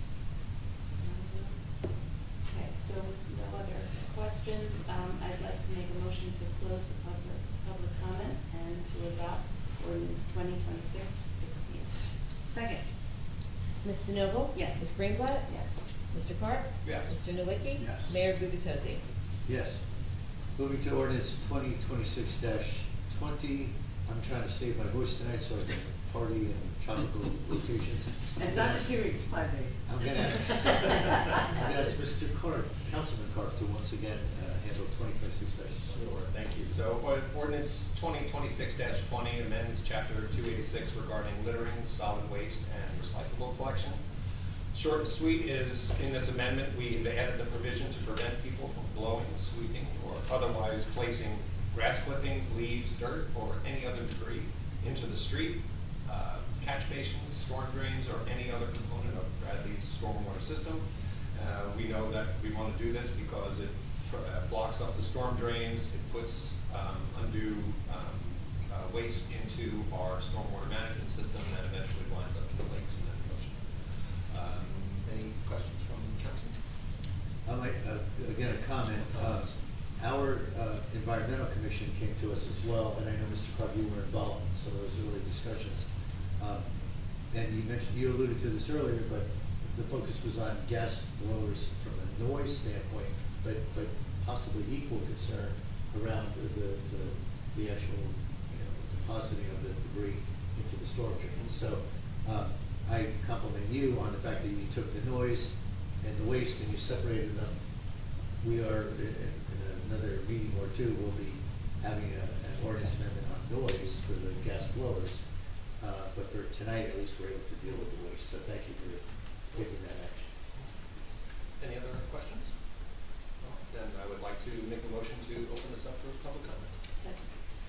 Ms. DeNoble? Yes. Ms. Greenblatt? Yes. Mr. Carp? Yes. Mr. Nowicki? Yes. Mayor Gubatosi? Yes. I have a question.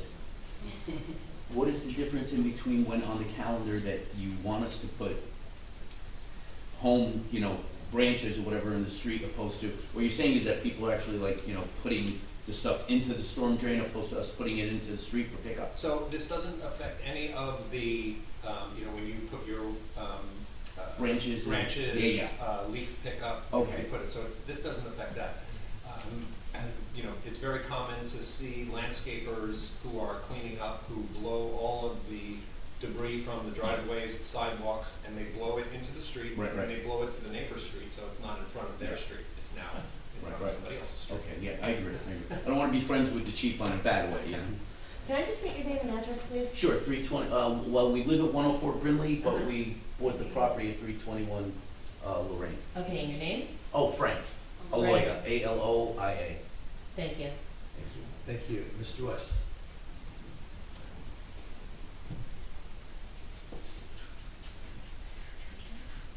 Bob West, 518 Newark Ave. So just to clarify that, so now adoption of this actually makes that illegal to do that, correct? So if we have a few neighbors, which I do, who randomly or continually clear out their property and their neighbor's property and send it down the street, so it's away from theirs, what would one to do? Well, it's almost like, I mean, it's a great question. I imagine a lot of people are having a similar question. Probably no difference than any other violation that you might observe. If our police, our code enforcement, if anyone sees that happening, they'll act accordingly. Obviously, we don't always have a person in place for catching any violation. But if you or anyone else were to mention it to code enforcement, in this case, the borough would be able to take action. Could you get a copy of that ordinance in like a printout that I could anonymously stick me on? Well, they're actually, they're posted to the website, so they're all public documents. Yes, that's assuming the person doing this goes to the website. Oh, no, you could print it out. Oh, okay. All right. Mr. Doherty, didn't you also mention that there's an app that is available for making complaints? Yes, yes. What was the name of that? So there's an app as well. Okay. Gov Alert, G-O-V-A-L-E-R-T, Gov Alert. It's a little difficult to find it though today, right, Mr. Doherty? It's a couple clicks into the website. On the website, it's very difficult to find, but on Apple App Store, Apple Store, Google, it's an app. And it's easier on your phone, because then you can take a picture, and it geolocates it. Just send it to us, and we'll automatically distribute it, whether it should go to the police department, Department of Public Works, things like that. So you don't have to call, you don't have to, just let us know. And Greg Again, Tennant, Gov Alert. could you just remind us what day this actually does go into effect since we're reading it today? Stop order. Like when can they? 20 days following publication. How many days? 20 days. Publication, not just publication occur. The day after we adopt it. Publication will occur on Thursday. So 20 days from Thursday, it will be effective. Thank you. Well, actually, it's 20 days from the adoption. Oh, okay, from adoption. Yeah, so April 7th, I believe, is the 20-day stop period. Just in case his neighbor blows on that specific day. Yeah, that's April 7th. Any other questions, comments? All right, then I'd make a motion to close the public comment and approve ordinance 2026-20, amending chapter 286, littering, solid waste, and recyclable collections. Second. Mr. Noble? Yes. Ms. Greenblatt? Yes. Mr. Carr? Yeah. Mr. Nowicki? Yes. Mayor Guptozzi? Yes. Item 10 on the agenda, and that concludes ordinances, by the way. Communications, there are none. Item 11, resolutions. We have consent agenda resolution items 2026-87 through 2026-93. Does the council want to comment or vote on any of these items separately? Okay, in that case, I will make a motion that we approve consent agenda resolutions 2026-87 through 2026-93. Second. Mr. Noble? Yes. Ms. Greenblatt? Yes. Mr. Carr? Yes. Mr. Nowicki? Yes. Mayor Guptozzi? Yes. Okay, moving to individual resolutions, we are extremely excited about the next item, 2026-94, because this is in fact confirming the appointment of our new CFO, who will be a full-time CFO, and the borough is very excited to have him come aboard. But before we vote, any comments or questions? Okay, seeing none, I will make a motion that we approve 2026-94, confirming the 4-year appointment of Mitchell Seen as Chief Financial Officer for the Borough of Bradley Beach. Second. Ms. DeNoble? Yes. Ms. Greenblatt? Yes. Mr. Carr? Yes. Mr. Nowicki? Yes. Mayor Gubatosi? Yes. And now our new Chief Financial Officer, would you mind standing, taking a bow, introducing yourself to our community? Hi, everyone.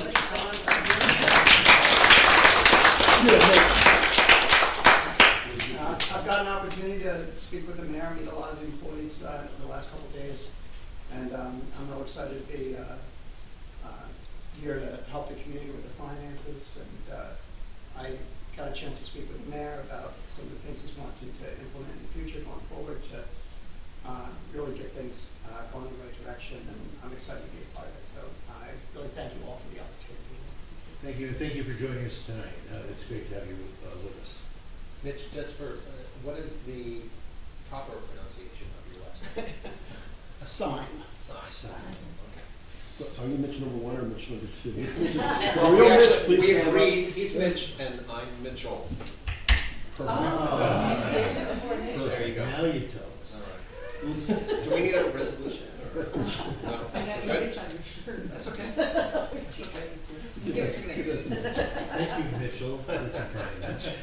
All right, we will move to individual resolution 2026-95. I'm going to turn this one over to Councilman Nowicki, actually the next two, to Councilman Nowicki. Okay, so resolution 2026-95, approval to submit an award extension for FY 2023 LTPF Sylvan Lake Improvement Project. This is the replacement of the wall. We had multiple meetings on the bulkhead that runs along Bradley Boulevard from basically intersection of Evergreen to Madison Avenue. The plans, the permits are in place, the plans are completed. They are at the DOT. Anytime you have a grant and you're doing work underneath one of the agencies, they review everything. Those plans were submitted to them back in January, and we are waiting for their approval so that we could go to advertisement. The grant stipulated that we would have to award by April 12th, I believe was the date. And so although we are being told that the approval is imminent, we want to make sure that we don't jeopardize this grant in any way. So we've asked the DOT to extend that grant so that we could have an award once we receive their comments and not jeopardize the funding. So with that, we are extending that date 3 months out, so that's June 12th or something like that. So with that, I'd like to propose we adopt individual resolution 2026-95. Second. Ms. DeNoble? Yes. Ms. Greenblatt? Yes. Mr. Carr? Yes. Mr. Nowicki? Yes. Mayor Gubatosi? Yes, and 96 as well. And then 96, authorizing the award of a proposal for professional engineering services with CME Associates for the 2026 Municipal Public Access Plan, MPAP, updates. So we are required every 5 years to update with our municipal access plan. This basically defines where we have parking, where we don't have parking, how do we provide ADA compliant access to our public facilities along the beach, what improvements are we going to be doing along the beach, what access points, which ones are ADA, which ones aren't, what are we proposing into the future. So all of this information is compiled into what is called a municipal access plan. We submit it to the DEP, and then the DEP reviews it, offers comment, and then ultimately will approve our plan. Other agencies depend upon this as well. They look at things in there that we may say are restricting access, that type of thing. So it really defines our municipal requirements broadly across the borough. So again, this is expired. It's 5 years, and so we need to update that plan. And so with that, I'd like to motion that we approve Resolution 2026-96, authorizing award of professional services with CME Associates with 2026 Municipal Access Plan updates. Second.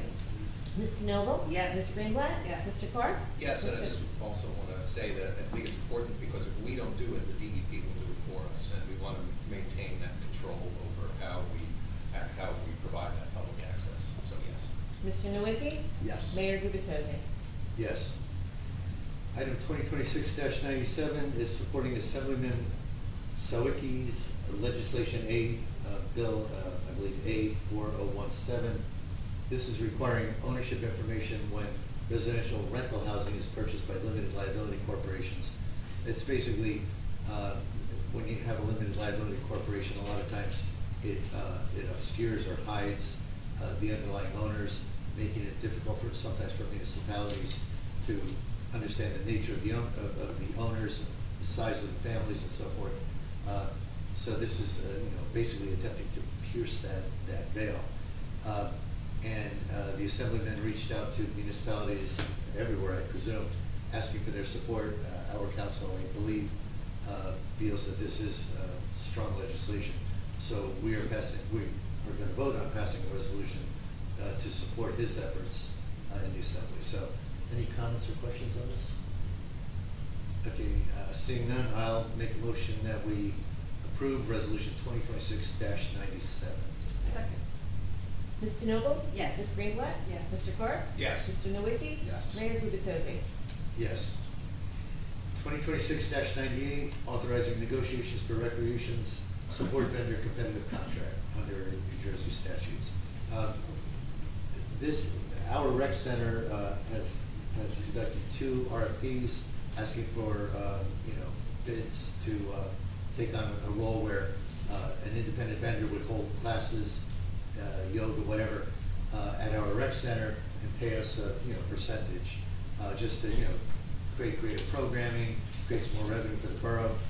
However, I believe we have not had a bidder now twice, so now we are free, we, the Borough of Bradley Beach, are free to solicit, vendors and, strike a deal. And that's what this resolution is authorizing. Any comments or questions? Okay, seeing none, I will make a motion that we approve 2026-98. Second. Ms. DeNoble? Yes. Ms. Greenblatt? Yes. Mr. Carr? Yes. Mr. Nowicki? Yes. Mayor Gubitosi? Yes. Next is 2026-99. I'll briefly explain this, but then I think we'll want to, I'll make a motion to make a minor edit to the language here. But what 2026-99 is about, it's authorizing a contract for beach mats. And we have beach mats in place today that are 10 foot wide. We have them basically on 3 beaches. Our goal over time is to extend them to all beaches. Primarily useful, certainly useful for handicapped individuals, especially wheelchair bound. But beyond that, young parents with kids and strollers and whatever, just general people walking, 2-way traffic, a lot easier on a 10-foot wide mat than the current ones we have, which are 5 feet wide, or 4 feet wide. So we conducted bids for these mats. Between this resolution and the next one, I'll cover this story quickly. We bid this. We rejected the first round of bids. We bid it again. With the second round of bidding, we had 2 bidders. The low bidder, actually, there were questions about their ability to, the wording would be to adequately meet standards that were required in our bid specs. We had an engineer come out to assess the mats. The engineer provided us with his opinion, documented that that low-cost bidder did not adequately meet the standards required in our bid specs. Therefore, the next resolution will be to reject the low-cost bidder. The next bidder does adequately meet our standards, and this resolution is to authorize the awarding of that contract to the second bidder. However, Erica, there's just a little language that Councilwoman Greenblatt brought to our attention, and it's in the 3rd whereas. If you could just make the I will. adjustment on the resolution and give it to me. I'm going to give it to you as soon as, Yeah, but I'd okay. like to read it. Yep, yes, please. and Mr. Cannon, if you might want to help us with this, but the third whereas, the borough received 2 bid submissions by that date at 11 a.m. It says as follows. Now, we're only listing the bidder who we're awarding the business to. What I'd like to do is strike, and it was a welcome comment from the council, I'd like to strike the words as follows, and after 11 a.m. comma, insert wording that says, however, only one bidder adequately met the standards required, colon, and that would then lead us to the table. You could also replace the word two with one acceptable bid. Received one acceptable bid. That also sounds reasonable. But I would say one responsive and acceptable bid is, that's the lead material. One responsive and acceptable? Yeah. That's the easiest way to revise it, to be clear. We originally listed both when we got 2 bids, and then when it wasn't determined later that one wasn't acceptable. That's why I think that's the nature of the typo there. Okay, so let me restart this conversation. Following that whereas, the borough received one, number 1, responsive and acceptable bid, submission by February 24th, 2026 at 11 a.m. as follows. Yep. And then keep the grid as it is, right? Sorry? Keep the grid as it is? Keep the grid as it is. Yep, okay. Now, I will make a motion in a second to change that language. One other thing I want to make clear to the public, this gives per item costs. These are items or sizes of mats. So a 10-foot wide by 33 is item 1. A 10-foot wide by 50 is item 2. The question might be out there, how many items are we buying here? And in year 1, at these prices, we're spending approximately $180,000. We have to get shipping. Shipping's going to be a couple grand. But roughly $180,000. These mats should cover 3 more beaches, which will be roughly half of our total beach entrances, given the 3 we already have covered. So, and it's structured this way on a per item basis because what we, our QPA structured it this way so we would be able to avail ourselves of these prices not only for this year but for next year as well. Next year we may have different units, but we'll get the same pricing. So with all that said, before we vote on this resolution, I'm going to make a motion that we change the wording, as I mentioned, in whereas number 3, to strike 2, the number 2, and replace that with 1 responsive and acceptable.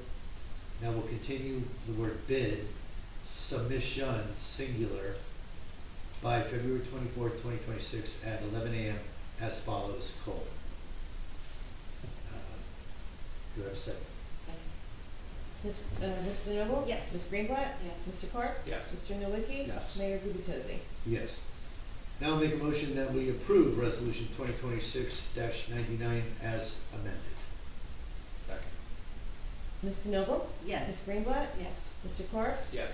Mr. Nowicki? Yes. Mayor Gubitosi? Yes.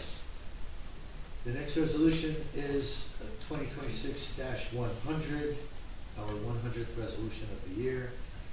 And this is authorizing the rejection of a bid submitted by Access Rec LLC for their bid number 26R-11, beach access matting system. And we do have a written documentation. Our engineer joined myself and our business administrator for a demonstration to basically demonstrate compatibility with our existing mats. And it was opined by our engineer that the demonstration just was not successful and that they did not meet the standards required. So for that reason, I will make a motion. Well, first of all, is there any comment or question? So with that reason, I will make a motion that we approve 2026-100, which is authorizing the rejection of the bid submittal from Access Rec LLC. Second. Ms. DeNoble? Yes. Ms. Greenblatt? Yes. Mr. Carp? Yes. Mr. Nowicki? Yes. Mayor Gubitosi? Yes. Okay, item number 12, announcements. We have none. Item 13A, the exciting part of every agenda, the administrative report, Mr. Doherty. Yes, I will keep mine short, sweet. I want to wish the council and all the members of the public a very happy St. Patrick's Day. I'm glad I can be with all of you here tonight. And now Or tie rocks. You know, I also I think find. it's the only lie you've told us here, Charlie. I'm a politician, I've taken many lives. But I do want to mention, I do want to educate as often as I can, Mayor, you know that, it's an important part to me, that there have been 23 people, a little more than half, of all the presidents of the United States that can trace their heritage back to Ireland. Unfortunately, Mayor, there have been no presidents that trace their heritage back to Italy. But St. Patrick himself does trace his heritage back to Italy. That's right. That's the one that counts. That's the most useless report I've ever given. He got no snakes out of it. And is that the extent of your? That's the extent of my report. Well, thank you, sir. We will move on to item 13B on the agenda, which is mayor and council reports. And tonight we will start with Councilman Mitchell. Right, thank you, Mr. Mayor. For the first aid squad's operational period ending March 17th, 2026, they responded to 11 day calls and 3 night calls for a total of 14. 8 were for medical, 6 were for fire calls. There were no out-of-town mutual aid requested. The squad hosted the 3rd grade grammar school at the squad, giving them a look into what their squad does, and the total volunteer hours for this period were 48. They're still looking for volunteers for first aid. They offer free training, and for qualified individuals, anyone who wishes to volunteer for the first aid applications can be found on the borough's website. I also had the chance to meet with the Department of Community Development. They're heavily into ramping up all of the registrations for landlords, which includes tracking and collecting of the municipal occupancy tax and ensuring compliance for both. Also, a simple change recently made to the dumpster application form and enhanced enforcement. It's clear that if you walk around town, you'll now see all the dumpsters are properly covered when not in use. If John is still there, he'll be very happy.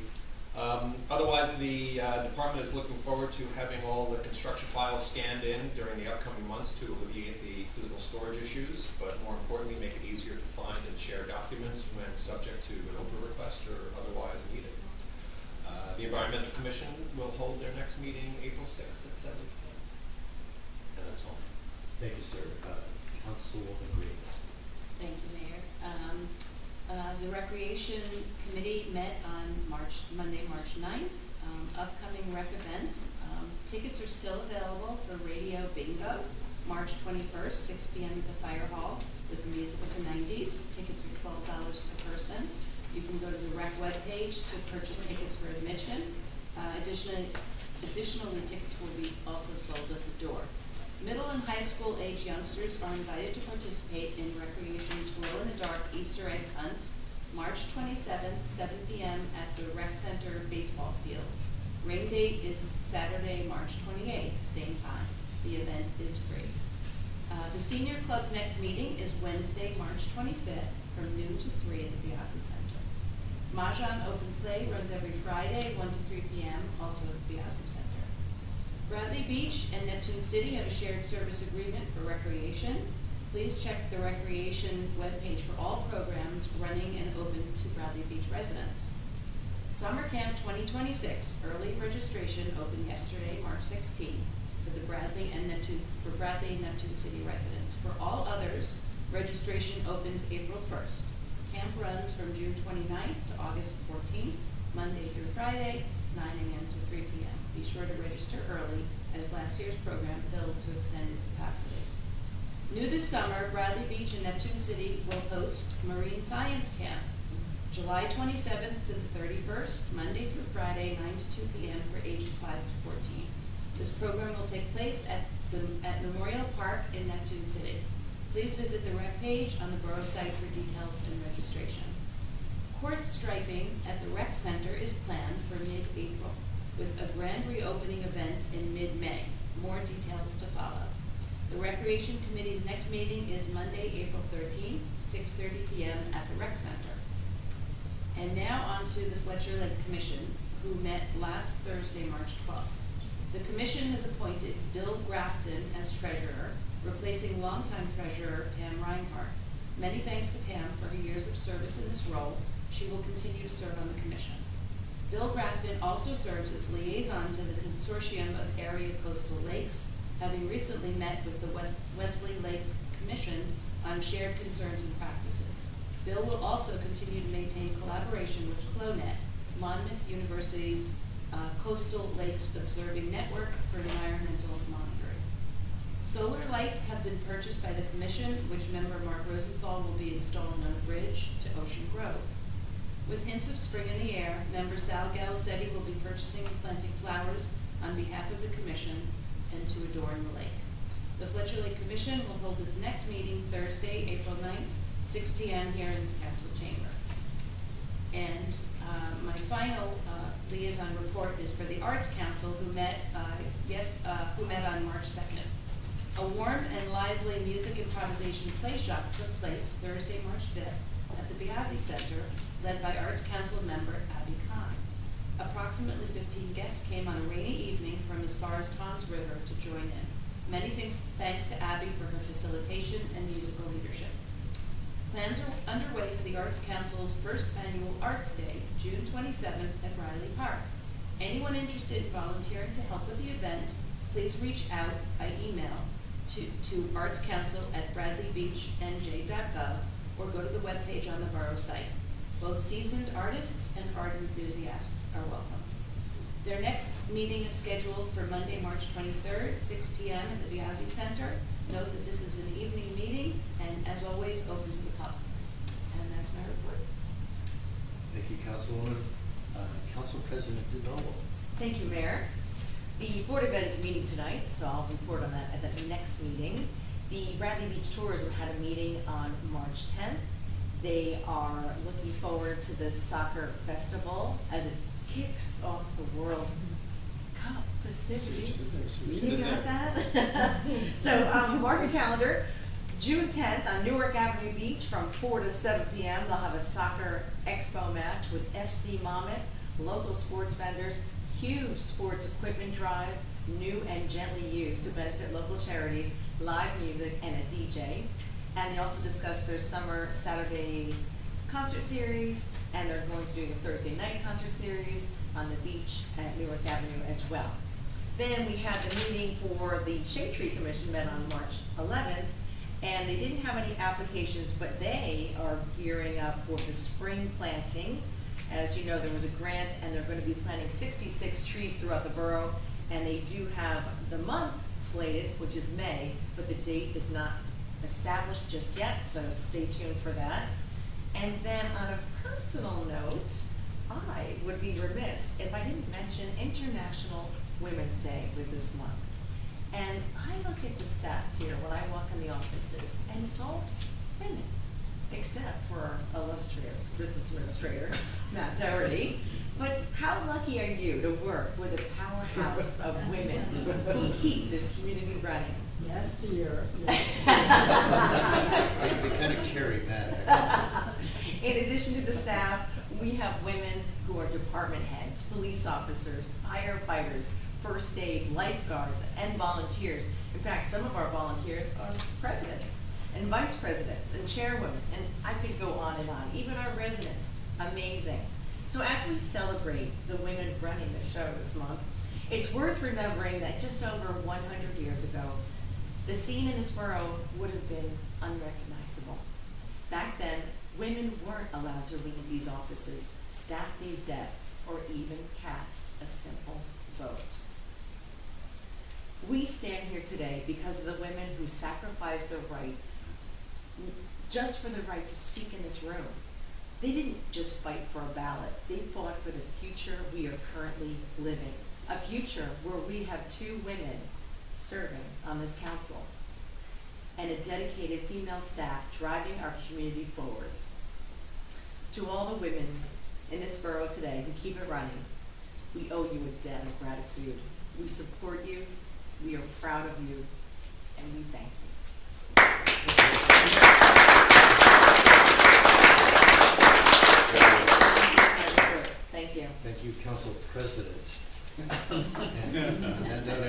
turn to Councilman Nowicki.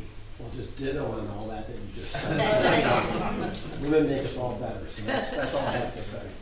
So, on that note, I just want to report on the Silver Lake Commission. We'll be meeting here tomorrow at 7 p.m. in this room.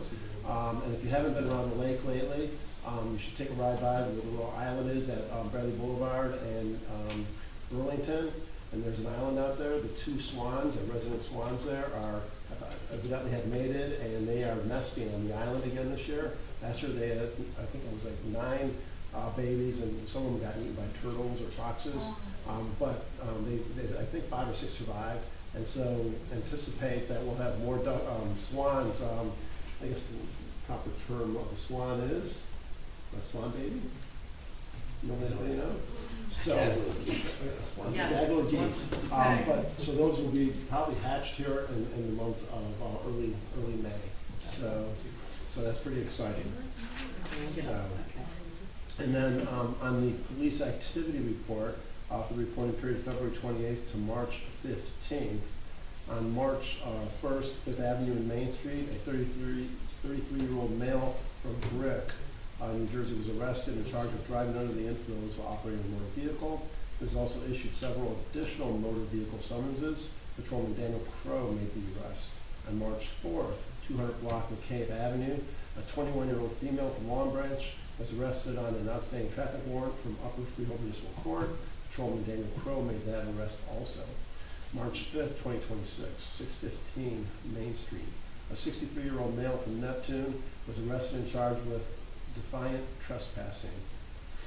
He was processed and released on a summons complaint. Patrolman Sean Johnson made the arrest. On March 9th, 2026, Ocean Park Avenue and Madison Avenue, a 32-year-old female from Millstone Township was arrested and charged with disorderly conduct. She was processed and released on a summons complaint. Sergeant Michael Tardillo made that arrest.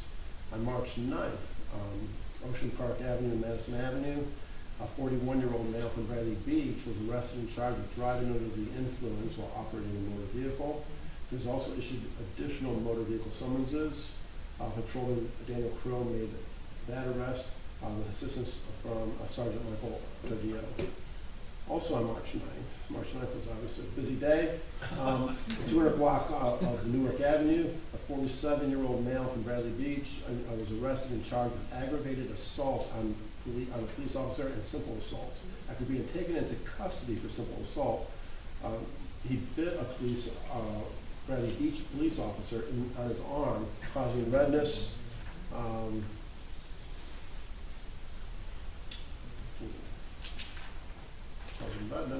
bad printing. And then on March 11th, 2026, a 36-year-old male from Long Branch was arrested on an outstanding warrant from Long Branch, New Jersey. Patrolman Anthony Badalmenti made that arrest.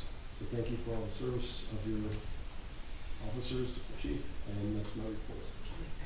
Thank you. Signet. Swan baby. Oh, it's a signet. Yeah.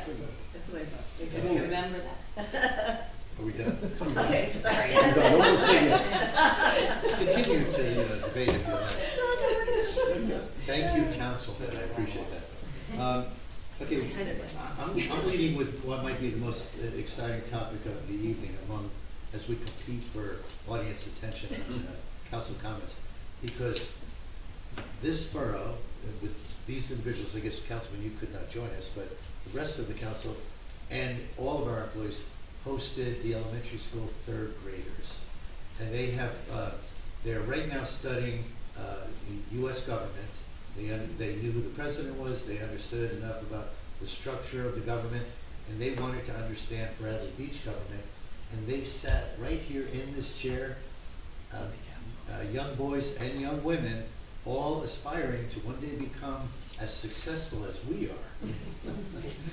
I say that tongue in cheek, but they were just a wonderful group of kids to host. They truly did sit in the mayor's chair and slam the gavel, calling the meeting to order 20 times. A lot of picture taking, but it was a lot of fun. Then they got to explore the fire trucks and the jail. Canine.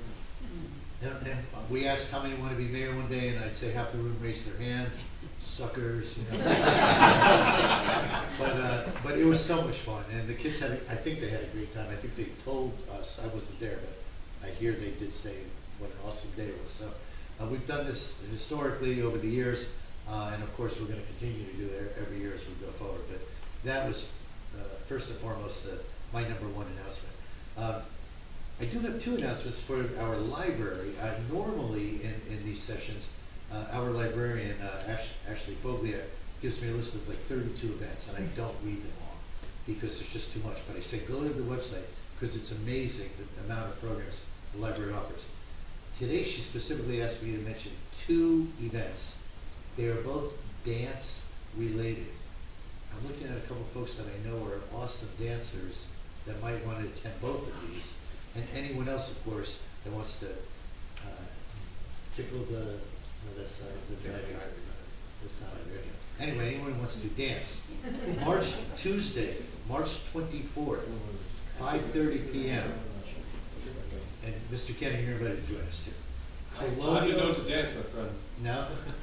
Well, I can dance, I can't play the piano.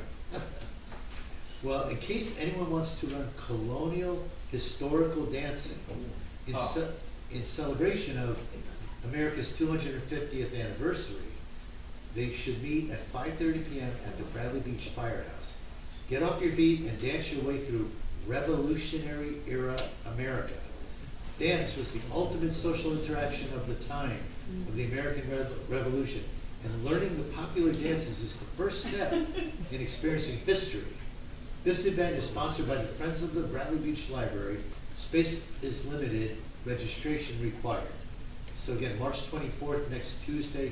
If you're interested, contact Borough Hall. We'll get you to the right people. Or contact the library. On Saturday, March 28th, 4 days later, at 10:30, must be in the morning, living the traditions of lion dancing. This is held at the Bradley Beach Library. Come enjoy an educational and interactive presentation detailing the rich culture and heritage of lion dancing. I don't know what lion dancing is, but I'm sure It's not a typo. Lion. I don't think it's a typo because it says it 2 or 3 times. Don't just witness the dance, become the heart of the lion and lead the parade in this high energy, hands-on cultural experience. Again, registration is required. So those, you don't trust me? So I think it's related to the Lunar New Year. Thanks, Mitchell. Oh, yeah. Okay, and finally, I just want to mention, we talk about these in any given ordinance, but we, the Borough of Bradley Beach, have a lot of capital improvement projects going on. I may actually drop one here, I hope I did not, but I'm going to have one that I just thought of. But I just want to make sure the world knows that we've got a lot going on, and it's all really good, exciting stuff. Varying levels of completion, some of them barely started. But number one, rec center, we've done a lot of renovation there already. We've repaved, the puddling has gone away, we've resurfaced, I should say, and we will be lining pickleball, tennis, basketball. Sylvan Lake, we have crazy amounts of work, kind of on the docket, on radar, in various stages. Some are just beginning, some have not yet begun. But we're repairing the outfall pipe that's been going on for a while. That's like a $3 million project, give or take, largely funded by grant funding. We are repairing the gate at Sylvan Lake. We'll be repairing the bulkhead at Sylvan Lake. The gate is a roughly $700,000 project. The bulkhead is a couple of million to get folks in order of magnitude. Grant funded for the bulkhead as well. The outfall, did I say outfall or anything? The promenade extension, our boardwalk, we're going to extend it south. We are working on timing of that. We hope to solicit bids probably May timeframe. Yeah, I'm waiting for the capital permit. Okay, but when we get to that, that is roughly a $4 million in grant funding, and that will be extending the promenade south. That is also a very significant resiliency effort because that is a low part of Bradley Beach. So we are subject, and our residents are subject to ocean surges that may get beyond the dunes and the bulkhead, the current ocean lack of bulkhead. Councilman Nowicki today talked about sewers. We are in the middle of, or the early stages of, but contractors are there now working on the bathrooms and what will be bathrooms at what was the old sewer pump station near the children's playground on Ocean Avenue. They are filling in the vaults that were, big empty rooms that housed sewer pump equipment. They've removed the equipment, they're filling those in. We can't have sinkholes, so they need to be filled in. They are also, I believe, doing demolition work to wipe out the old interior to facilitate men's bathrooms, women's bathrooms, and a concession area. And finally, the last one I could at least think of the top of my head, we are in the very early stages of Main Street. We have close to $3 million in grants already awarded, 2.9 million to be exact. And we have planning that's been commissioned and largely completed by CME, our engineers. And once that planning is completed, we'll be able to start to actually create some of the renovation work. ADA compliant sidewalks, pavers, street lights, benches. We engaged the BBBCA to help work with us on the benches. So basically, a lot of stuff going on. I haven't tried to add it all up, but it's probably $10 million of grant funded or close to grant funded activity, if not more. So a lot of really good stuff, largely not paid for by our taxpayers. So we're very excited about all of that. I'll tell you, it's a bit of a challenge managing it all, even with engineers helping. And that's why I'm thrilled that we have the council we have, because all of these folks at one point or another have dove in and helped us keep these things moving along. So that concludes my report, but before we move to public comments, I want to give you a heads up. After public comment, we are going to go into executive session. We're going to discuss and vote on a resolution that will likely be appointing new concessionaires at our Second Avenue concession. I see them sitting in the audience here, and you guys have been waiting very patiently. Bear with us after public comment. We will hopefully be in and out, probably 15 minutes of some discussion we want to have, and then we'll put that to a vote. But more to come on that. Right now, I'd like to move to 14 on our agenda, opening up to public comments and questions on any item you care to discuss. Yes, Mr. Bartolo. Bartolome, 160 Newark. Just a quick question. To Council President DeNoble, the time of that June 10th, Yes, what time is that starting? 4 p.m. 4 p.m. till 7 p.m. You had him at DJ, Jane. Oh, okay, that's great. Thank you, that's it. That's it, thank you. Any other comments or questions? Mr. Cohen? Thomas J. Cohen, 612 Third Avenue. I just wanted to thank Mr. Cannon and you, Mayor, for your follow-up on the submissions that I sent in regarding the change of form of government. Your responses were excellent, and I know it was brought up tonight by another member of the audience, and people are watching, and I think it's important that we move forward. But thank you for your interactions. I'm hoping that after the budget is completed, that we can have the time to really dive into it. But Mr. Cannon's responses were excellent, and hopefully we can work from there. I did have another question for Mr. Cannon, and I want to let me rephrase that. To Mayor Cannon. Not the mayor here. Get too many calls on that already. How is your Bayshore area handling the Rio? I mean, you have some coastal tidal lands in Aberdeen. We do, but almost all the housing it only affects 2 houses in Aberdeen Township. Okay. Because the beach area in our town is called Cliffwood, because it was a wooded cliff. So the houses are really they're 20 plus, almost all of them. Like for example, during Sandy, our public infrastructure down below, like we're in the title of their beach, got washed out. But we're really all the houses are built on the cliff, so they're pretty high. Pretty high up. Yeah. Okay. Great. So it's not that much of an effect, but I mean, everything you guys talked about here is true. And I have a question for Mr. Doherty. Mr. Doherty, you negotiate a lot of contracts, but how come your contract didn't give you St. Patrick's Day off? You forgot to check the calendar before you Yeah, signed I it. guess not. Well, I'm a very poor negotiator. Thank you very much, Mr. Mayor. Mr. Gahn, thank you. Other comments or questions in the room? I see none. No. I see none on Zoom, so we will now move to item 15 on our agenda, which is executive session.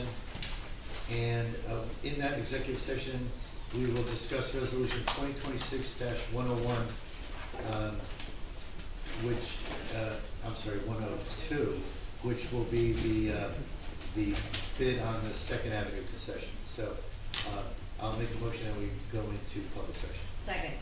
Mrs. Noble? Yes. Ms. Greenblatt? Yes. Mr. Clark? Second. Yes. Mr. Nowicki? Yes. Mayor Gubitosi? Yes. So, ladies and gentlemen, anyone who wants to remain, by all means, you feel free to leave. We'll probably be 10 or 15 minutes. We will be back then to vote on resolution 2026. Do we all go to Erica's office?